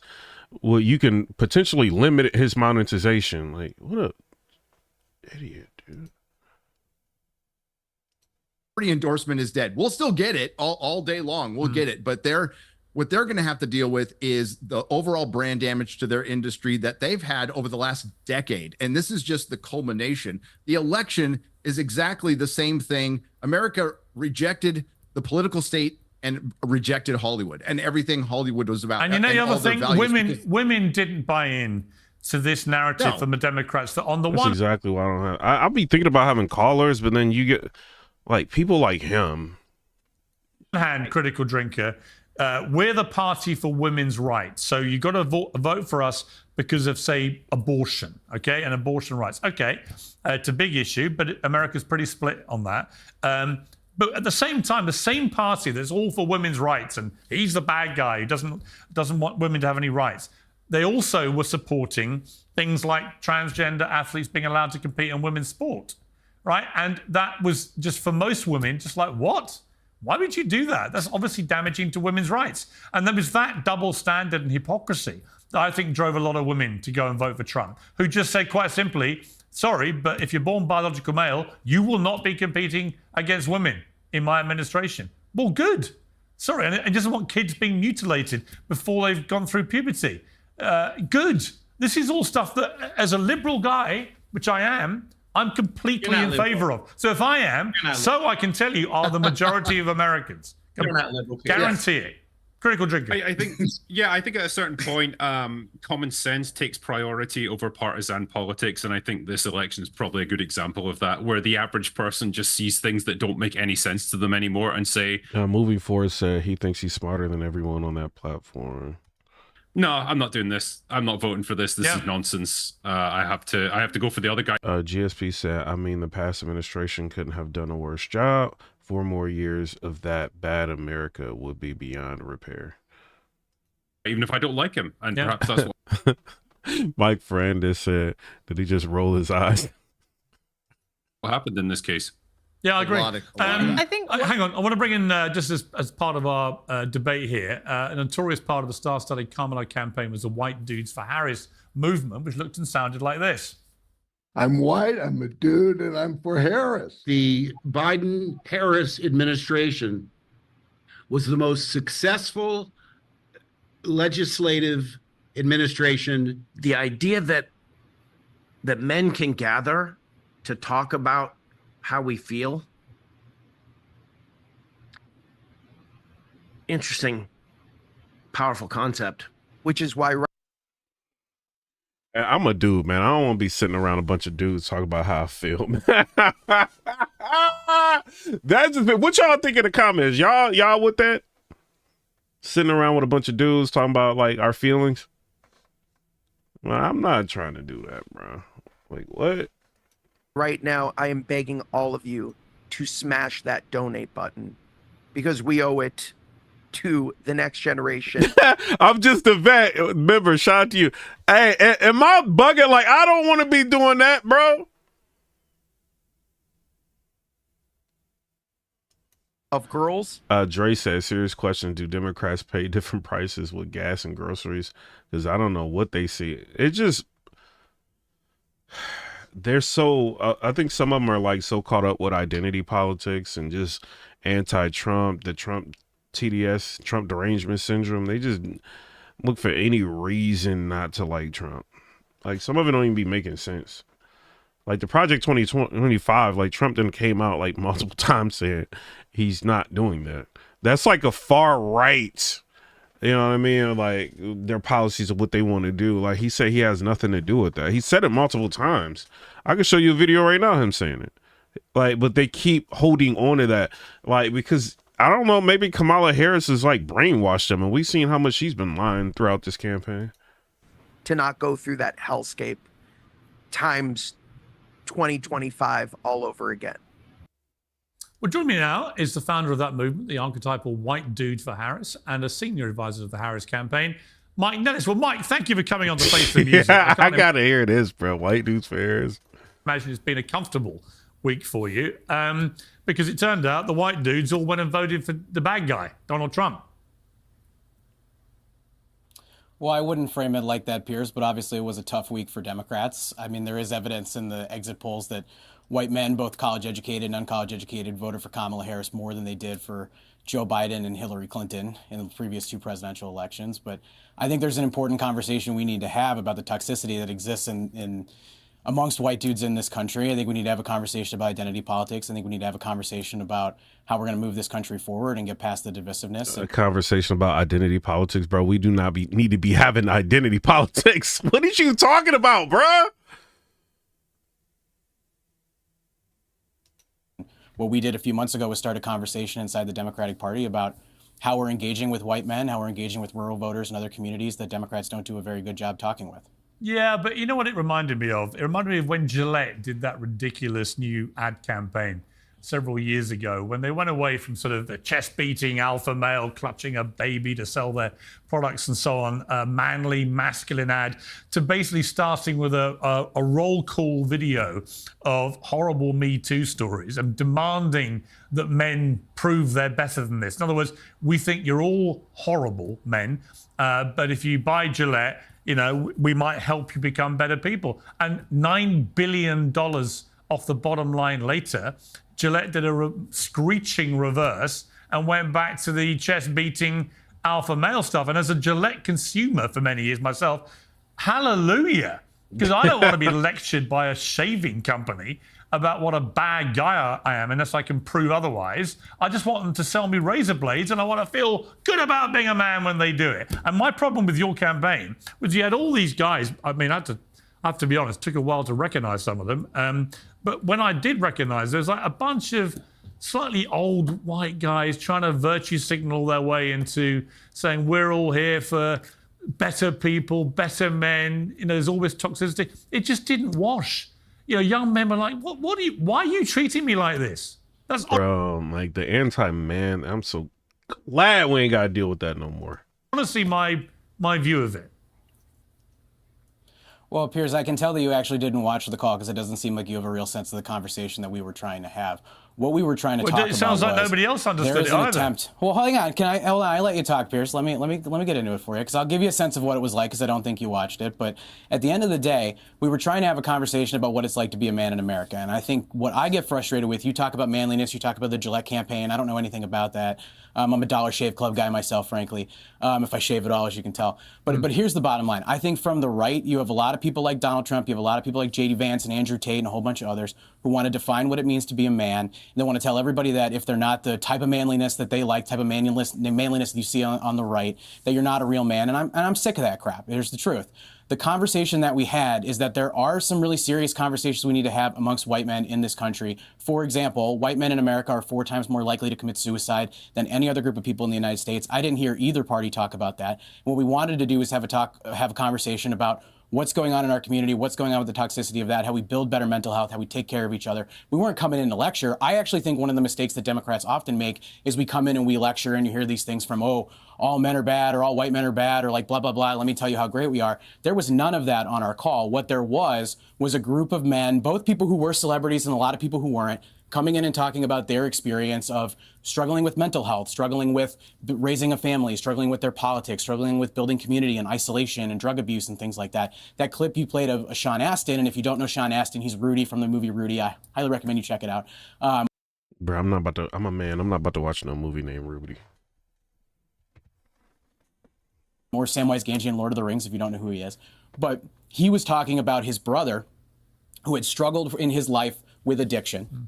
And one of the ways that he was able to get through the addiction that he struggled through his life was because he had this men's group that he went to, you know, something like every Tuesday. He'd go once a week and they would talk. It wasn't quite AA, but it was something where they would come together and he would have a little bit of community. Men in America are struggling with isolation and community right now, and it was nice to hear a diversity of opinion from white men on the different experiences and struggles that they're having. I don't dispute that, but the problem is what they were getting from Trump. From the moment he got shot and stood back up and went fight, fight, fight, to when he got in the McDonald's and served the fries and he got in the garbage truck, all this stuff. They just got a message that he's just a regular guy like them, and he was going to sort their pay packets out, sort the southern border out, and get rid of all the woke crap. And it was a message that resonated spectacularly well. And it made a lot of young men, because I've talked to them, made a lot of young men feel good, great. I feel like, oh, yeah, like strong, strength. Yes, not this. You can't be strong. You can't, like, being a Superman is like, we're gonna look at you crazy. Like, stop. You can talk about your feelings now. More confident now. This is great. It's an uplifting message. With all due respect, your message wasn't really uplifting anything. It just made people feel, oh God, there's so many bad things I've got to worry about in the world. And, you know, it's just, to me, it's like chicken and the egg. It's going about it the wrong way. You should just tell people things are going to be great, and here's how we're going to make them great. And then guess what? If they turn out to be great, people feel great.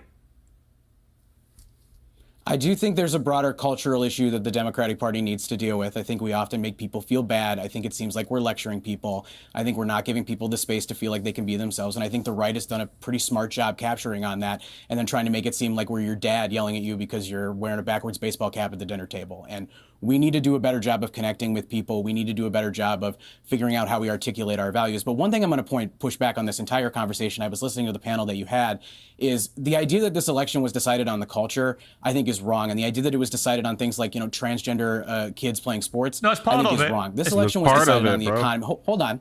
Well, you're wrong. You're actually wrong. I think this election was decided on the economy. Well, okay, well, that's your opinion. You're allowed to I've have already it. said, But I've already I said think it was this- I think decided this on election- three things.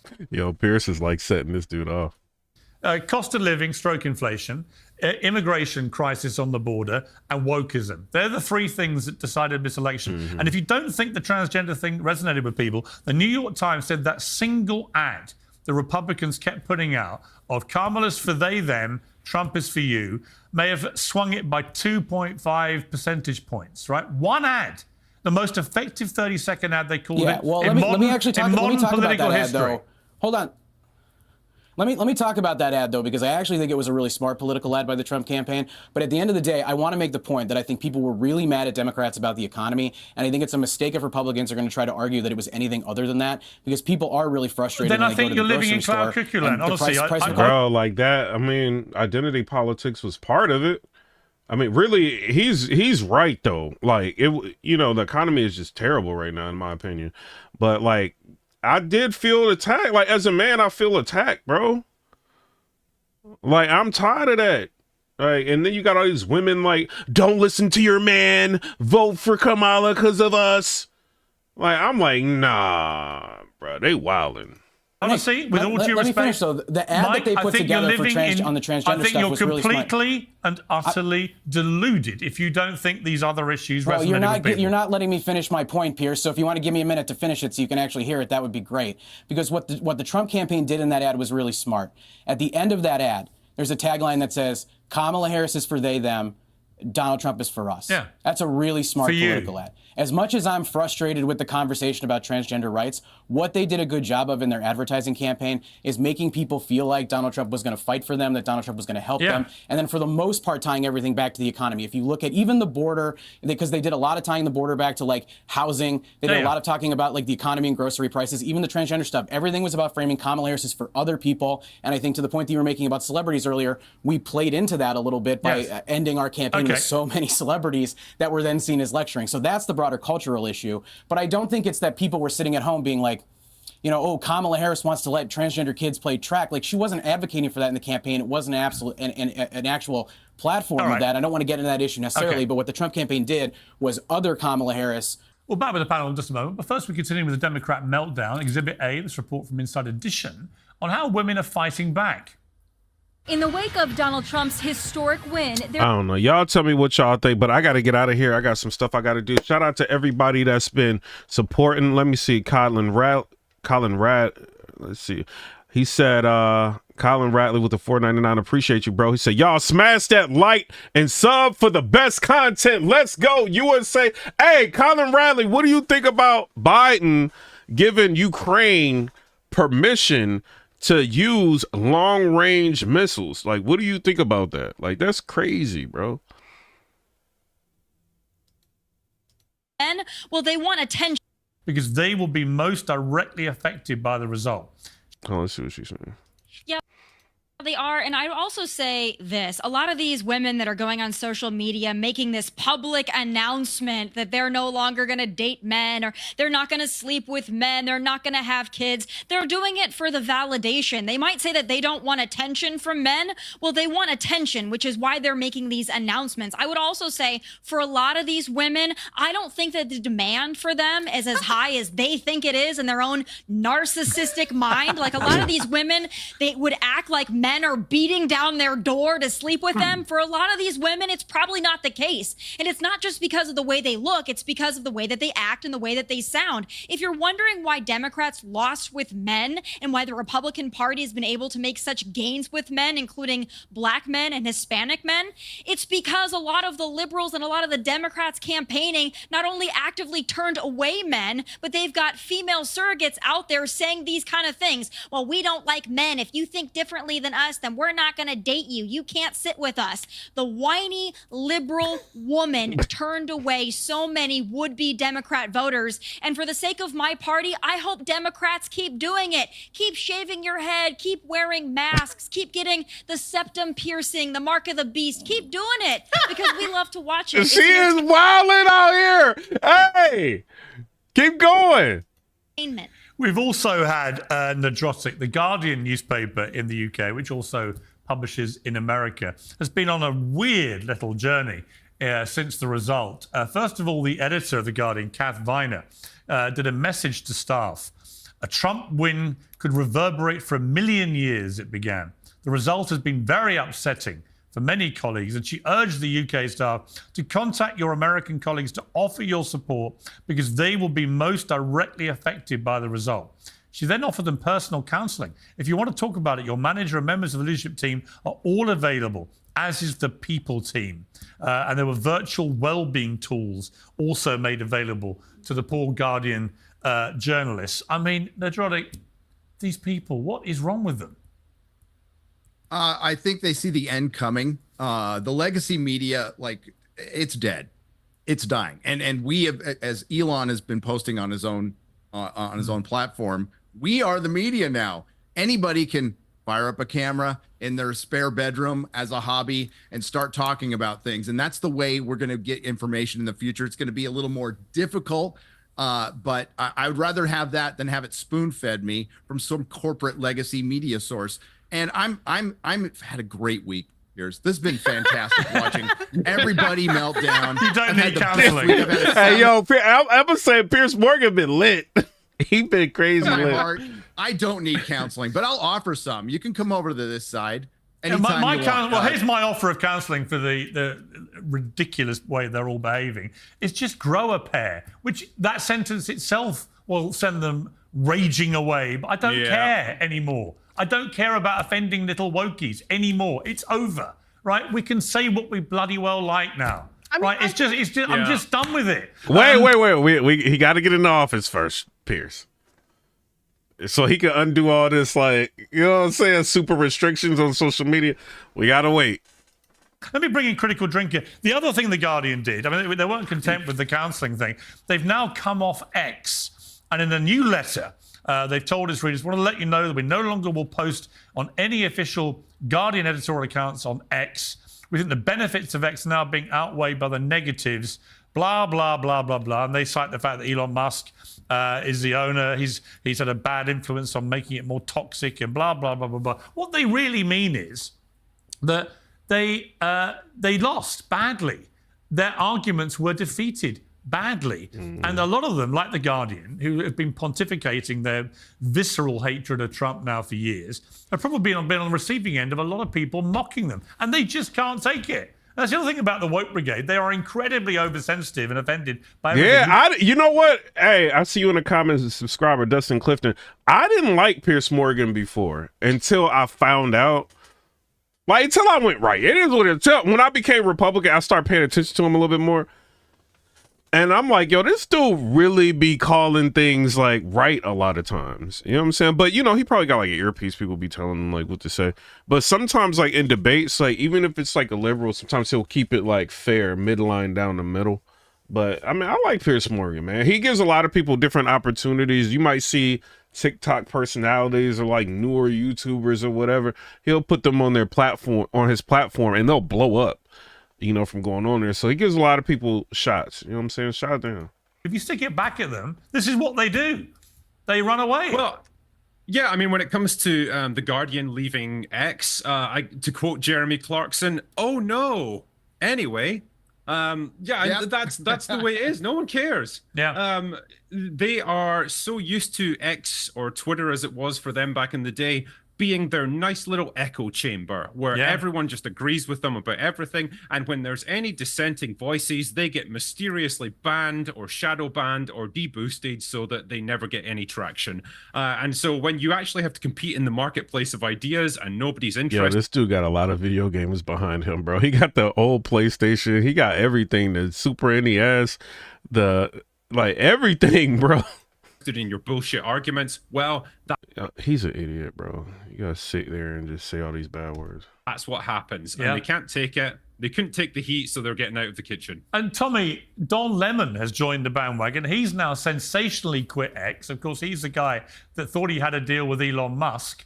And then after one interview, which was with Elon Musk cancelled the contract. And I know Don from CNN days. I get on well with Don. I saw him in New York in a restaurant, actually. Been a perfectly nice chat. But he's I don't know why he's done it. He's made some big video announcement to the world about quitting X. Let's take a look. I have loved connecting with all of you on Twitter and then on X for all of these years. But it's time for me to leave the platform. I once believed that it was a place for honest debate. Shout out to Chad C. Discussion, transparency, and free speech. But I now feel it does not serve that purpose. Tommy, how distraught are you on a scale of 1 to 1,000 that Don Lemon will no longer be talking to you on X? Well, listen, Spirit, so with the 199, appreciate you. Never seen anyone thirstier than Don Lemon. He has been doing this the entire election cycle, trying to go interview people on the street with his man on the street interviews. Allie Mack with the $2 donation said, I follow Critical. He cool. Just cuss a lot. Yeah, bro. Wish he was. He is so thirsty. He's a camel in the desert. He wants attention. I think he'll come back to X. But once again, just like all these 4B movement liberal weirdo women, he has to announce it with a video posted on the social media platforms because he wants attention and he wants validation. But we're also seeing historic layoffs at CNN. People are just sick of it. They're sick of these people, these cultural elitists like Don Lemon, like many others. They're sick of watching them. They're sick of listening to them cry. They also feel lied to because all these people told him how great Joe Biden was, that he was so cognitively proficient. Then they told him Kamala Harris was an excellent candidate. And look what happened to both of them. So a lot of people that used to watch these networks, used to listen to people like Don Lemon, they feel lied to and they don't want to watch it anymore. So Don Lemon, go enjoy, get on whatever platform, maybe OnlyFans, maybe Dancing with the Stars. Who cares at this point? We're sick of seeing you. Just look Yo, what's her show called? Because she wildin'. Mirror if you want to talk to yourself so badly. Well, I have a personal announcement, which is I will be staying on X permanently because I love it. I love the mayhem. And I don't think it's got more toxic under Elon. I think what he's done is he's lifted the lid off everything so that it's no longer skewed one way. So you're not getting, as you were in the last election, just a constant stream of stuff that is anti-Republican and pro-Democrat. And if there's a story damaging against the Democrats, like the Hunter Biden laptop story, they simply removed it and wouldn't let anyone see it. I mean, that's the kind of censorship. Y'all see this? It's floating around on X. Look at this, bro.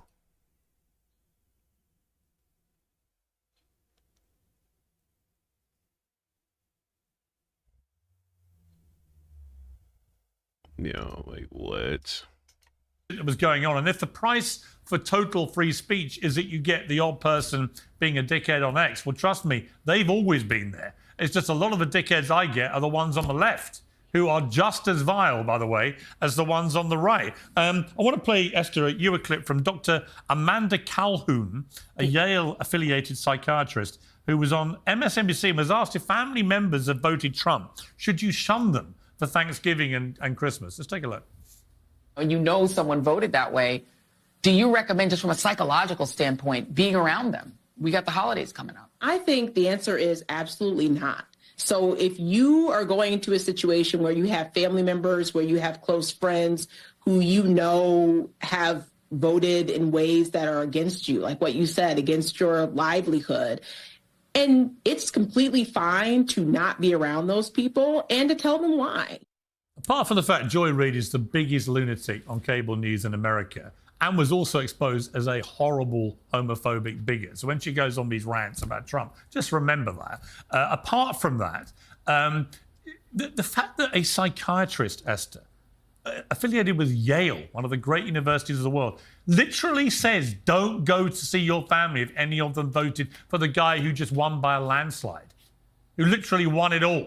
I mean, what does that say about these people? I mean, one thing I've noticed is that the left, and I really don't like that term, but it's very interesting these liberals don't have anything to say. He doesn't have anything to say. He doesn't have anything to say. They're just like super quiet now. He don't have nothing to say. I'm going to use that in the Democrats because they seem to encompass that. They seem to become sort of the haven of the mentally unwell. So, I mean, and this kind of feeds into the culture war, right? Even though people are saying, you know, there's no conversation, there's no room for like white men to talk about mental health issues and all of that. Just look at who's on whose team. On the right, quote unquote, you don't really have these sort of saggy, very effeminate, whingy, cryy men. They seem pretty masculine. They seem like people that can actually do stuff. They seem people that are useful, that can start families and build communities. And on the left, you have these really mentally unwell, mentally unstable people. You have women shaving their heads and not shaving other parts of their body, unfortunately, having these cow bull things in their noses, you know, just completely being tatted up. They just look unhealthy. They don't look aspirational. So now y'all about to make, like, this is what y'all doing, like liberals. Y'all about to make conservative women, like, because look at her. She not bad looking. Candace Owens is not bad looking. They're like attractive. All right. And then you got this lady over here. She like bad too. Like, so y'all about to make these conservative women like the ones we really looking at. You know what I'm saying? Like y'all, yeah, be anti-man all day long. Like y'all continuing to do it. Continue to be anti-man. And we just gonna... You're going to have more people just like, nah, we going to the conservatives. That's what's going to end up happening. I think that's one thing that really cut through the noise. I mean, if you look at who you want to be, it's certainly not a lot of the people that you're seeing on the Democrat side, which they unfortunately got together and rallied all the troops and really had this sort of giant clown circus party that unfortunately America rejected soundly. Let me bring in Mike. You're not looking very impressed by what you're hearing here. Well, I just think it's a straw man argument, right? We've got to define people a certain way, and then we're going to take people on the extremes and try to drag them out. You literally have a group called White Men for Kamala. The entire left looks. So she got him. It's like straw man argument. You literally have a group called White Men's for Kamala. She got him, bro. She got him. Yo, hold up. Oh, what you're hearing here. Well, I just think it's a straw man argument, right? We've got to define people a certain way, and then we're going to take people on the extremes and try to drag them out. You literally have a group called White Men for Kamala. The entire left looks. Yeah. So you've got to. Listen, I'm one of the founders of a group. I'm one of the founders of a group called White Dudes for Harris. I have no problem with that. And look. Okay. There are a lot of conversations that need to be happening, but when we're out there having a conversation about whether or not people should go home for Thanksgiving, I think people need to do a better job of talking to one another and engaging with people who think differently than them. Obviously, I want people to do what's best for their own mental health, but at the end of the day, there's an awful lot of drama on the left right now that you're seeing, and you've seen some of these clips here, but we're grabbing small amount of things and trying to define that it's the entirety of the left, and I don't think that it is, and I think that's a mistake.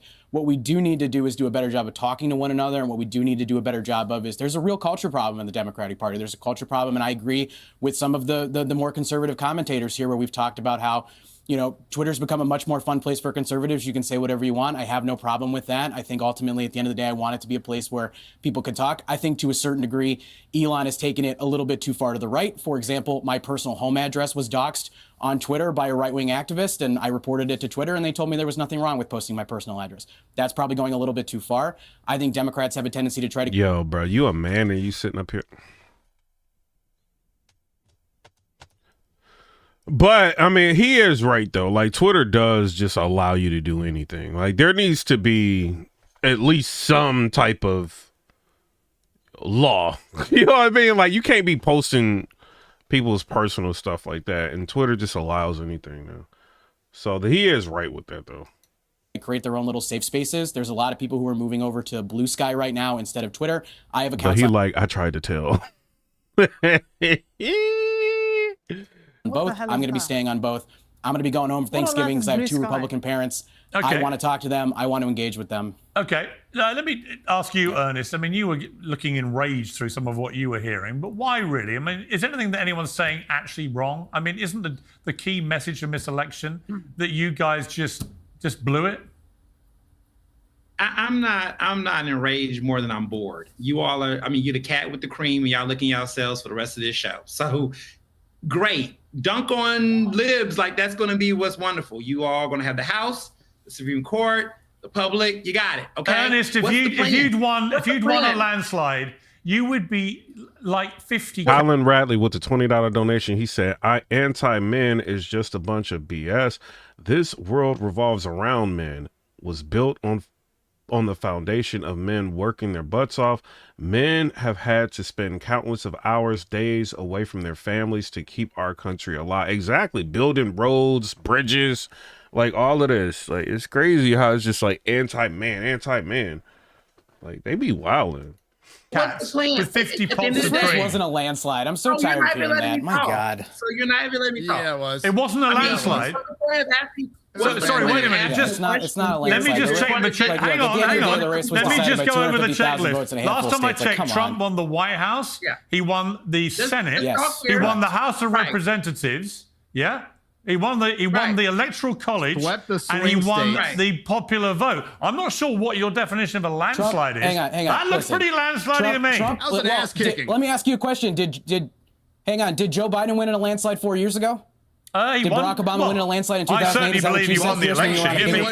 He didn't have the clean sweep that Trump did. Any president ever. The most Donald Trump won the election. I'm not taking anything away from him, but like it was a close win. 225,000 votes and 3 swing states go differently, and Kamala Harris is the president. Like that's not that many people, and I think acting like it's some big mandate or You know, Colin, he said, but she is not. some big electoral landslide when in the last 20 years we've seen bigger wins on both sides doesn't make any sense to me. This was on the other side. I mean, not everybody's gonna have a Ronald Reagan win, man. Like, would be this was on, this is a mandate against Trumpism. Jamie Malinky, what's going on? What you said? Shake my head. Give them grace. And he's it's not forever. You're going to be saying it's the end of Trump. Come on. The white dudes came out for Harris. But the trouble is, Mike, the white dudes came out for Trump. Of course they did. Yeah, because what did you know, dude? And Ernest, what so did you black was dudes. abandoning the working class. What are we doing here? This is a lot of yelling. You get your guy in. He is so emotional. What are we doing here? It's a lot of yelling. Your guy Welcome is to in. America, dude. Good luck for 4 years trying to get some real stuff done. Get it done. Shut up. Who cares? Right? Okay. About the liberals in Hollywood. You're so obsessed about people who clearly don't make a difference. So why waste your breath? You know what? Meanwhile, this dude's got a book behind him said The Case for Cancel Culture. Yo, what? You know what, Ernest? People that you don't care about. The trouble, Ernest, is that it may not just be 4 Get years. over it Now, and get shit done. Ernest, it may Get be. it done. It may be if Democrats remain as this deluded and this putting their fingers Why in do their you ears care? They didn't and win. pretending They didn't win. and pretending you didn't get beaten for the reasons you got beaten, you could be out of less the White House for another 12 years. Hang on. Let me bring it. Let me give you some credit here because I think you're right. I honestly think that. Shout out to Colin Radley with the 199. Says someone took his manhood from him. If the Democrats don't have a radical rethink, spent 4 years denying an election for 4 years and then not get over that defeat. If the they Democrats, did an insurrection on January 6th. if a Democrat, shut up, Ernest, Pierce. I won't shut up. It's my show for one. Right. You are an But you get to be invited a guest. bigot. And secondly, Guess what? You don't even There we go. and secondly, Look at that book behind him, bro. The Case for Cancel Culture. Yeah, this is crazy. This is crazy, bro. Secondly, Ernest, a little bit of advice from your British mate. Ernest, a little bit of advice from your British mate. If you guys don't dramatically change your radical positions on stuff, you will not be back in the White House for 12 years. Tommy, let me come to you.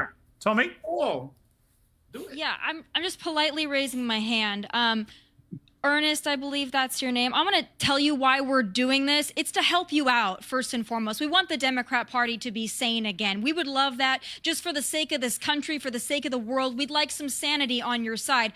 But also, selfishly, it's really fun for us, okay? You guys have spent the last 10 plus years calling us racists and Nazis and deplorables and garbage, and now you lost so badly. So yes, we're going to take a couple of victory laps because it's fun for us. This is going to be fun for the next 4 years. Get White Deuce for Harris wants to talk. ready for it. We're going to enjoy it, okay? Right. You're not going to get anything done outside of dunking, and you all will lose again because politics we're gonna get will stuff be done, done. too. There's gonna be So much done over the last backstabbing. couple of years. Backstabbing. Both. Watch us. There's going to be lots of backstabbing over there in the Trump camp. He's going to lose the appointees. I promise you that these people he's appointing right now will not make it in 2 years, most of them. There's going to be a lot of backbiting, arguing within Republicans, establishment ones, rhinos, and everybody else. All you right. all will spend time obsessing over trans people and celebrities. Get 'em off and you're here. not going to get most of your agenda done because you're going to be too busy fighting and taking Yo, I would rather take, hold on. dunks at liberal. This over them like liberal women that's shaving their heads and stuff. I'm taking this all day long, bruh. Which all day long. Like, woo! liberals rather than getting things done for the working All right, class. Ernest, I'm worried. Congratulations. Ernest, Take I'm, yourself. Can I'm I jump genuinely in? Can I worried, jump in Ernest, now? about your blood pressure. Mike, very quickly, please. What up, Steve? Go ahead. I'm worried about look, yours. Pierce, I actually think you said something that was right, which is that Democrats do need to take a hard look in the mirror and talk about the way we're engaging with people, talk about the way we're talking about the economy and putting our policies together, talk about the way we're handling things like the border. We have serious issues that we need to address. We have to change the way that we campaign. We have to change the way that we talk to people. We have to change the way that we organize. And there's a lot of work that has to be done. So I think we need to sort of stare into the abyss. And I appreciate that all the conservatives on this call are having a good time. Enjoy the win. It feels good to win. I personally am going to get back to work and try to figure out what we need to fix in the Democratic Party, along with a lot of other Yo, Pierce got 49,000 likes on this video. people. And we'll see you guys in the ballot probably in a couple of months And for you some of know these what? special elections. So You know we'll see. what? You know the guy I really want to meet is the guy who was running a secret Latino dudes for Trump. Because whoever that guy is had a fantastic election. Critical Drinker, very quickly, are we going to see a sea change in Hollywood as they come to terms with the scale of its loss and realize the error of their ways? Are we going to see, for example, a reboot again of Snow White and the Seven Dwarfs and actually let dwarf actors appear as dwarf characters? Could this happen? I'm still holding out for my dwarf actors in this. Yeah, I think award season is going to be the benchmark for this kind of thing. It's too early to tell at the moment, but I will say they are not in the commanding position that they were in 8 years ago when you had the extreme backlash against this sort of thing. They have had year after year of flop, financial Moving forward said just listening to them is entertaining. disasters, franchises absolutely destroyed. I think the general public has made it clear to them they are done with this shit. And they do not. All right, I got to get out of here because this idiot's on here about to like mess my monetization up. But shout out to everybody. Thanks for, subscribing. We got like mad subscribers I think like 500, close to 500 subscribers. I appreciate everybody for all the support, you know what I'm saying? But we're going to end up going live a little bit later. But I got, like, when you got people like this that's coming up here saying all these bad words, I got to get off, you know what I mean? Because YouTube really don't be playing that.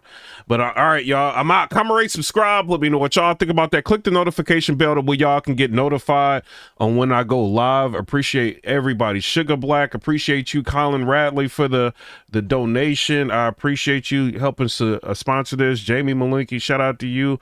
Everybody, Sugar Black, Emma, Ma Magazine that's been supporting.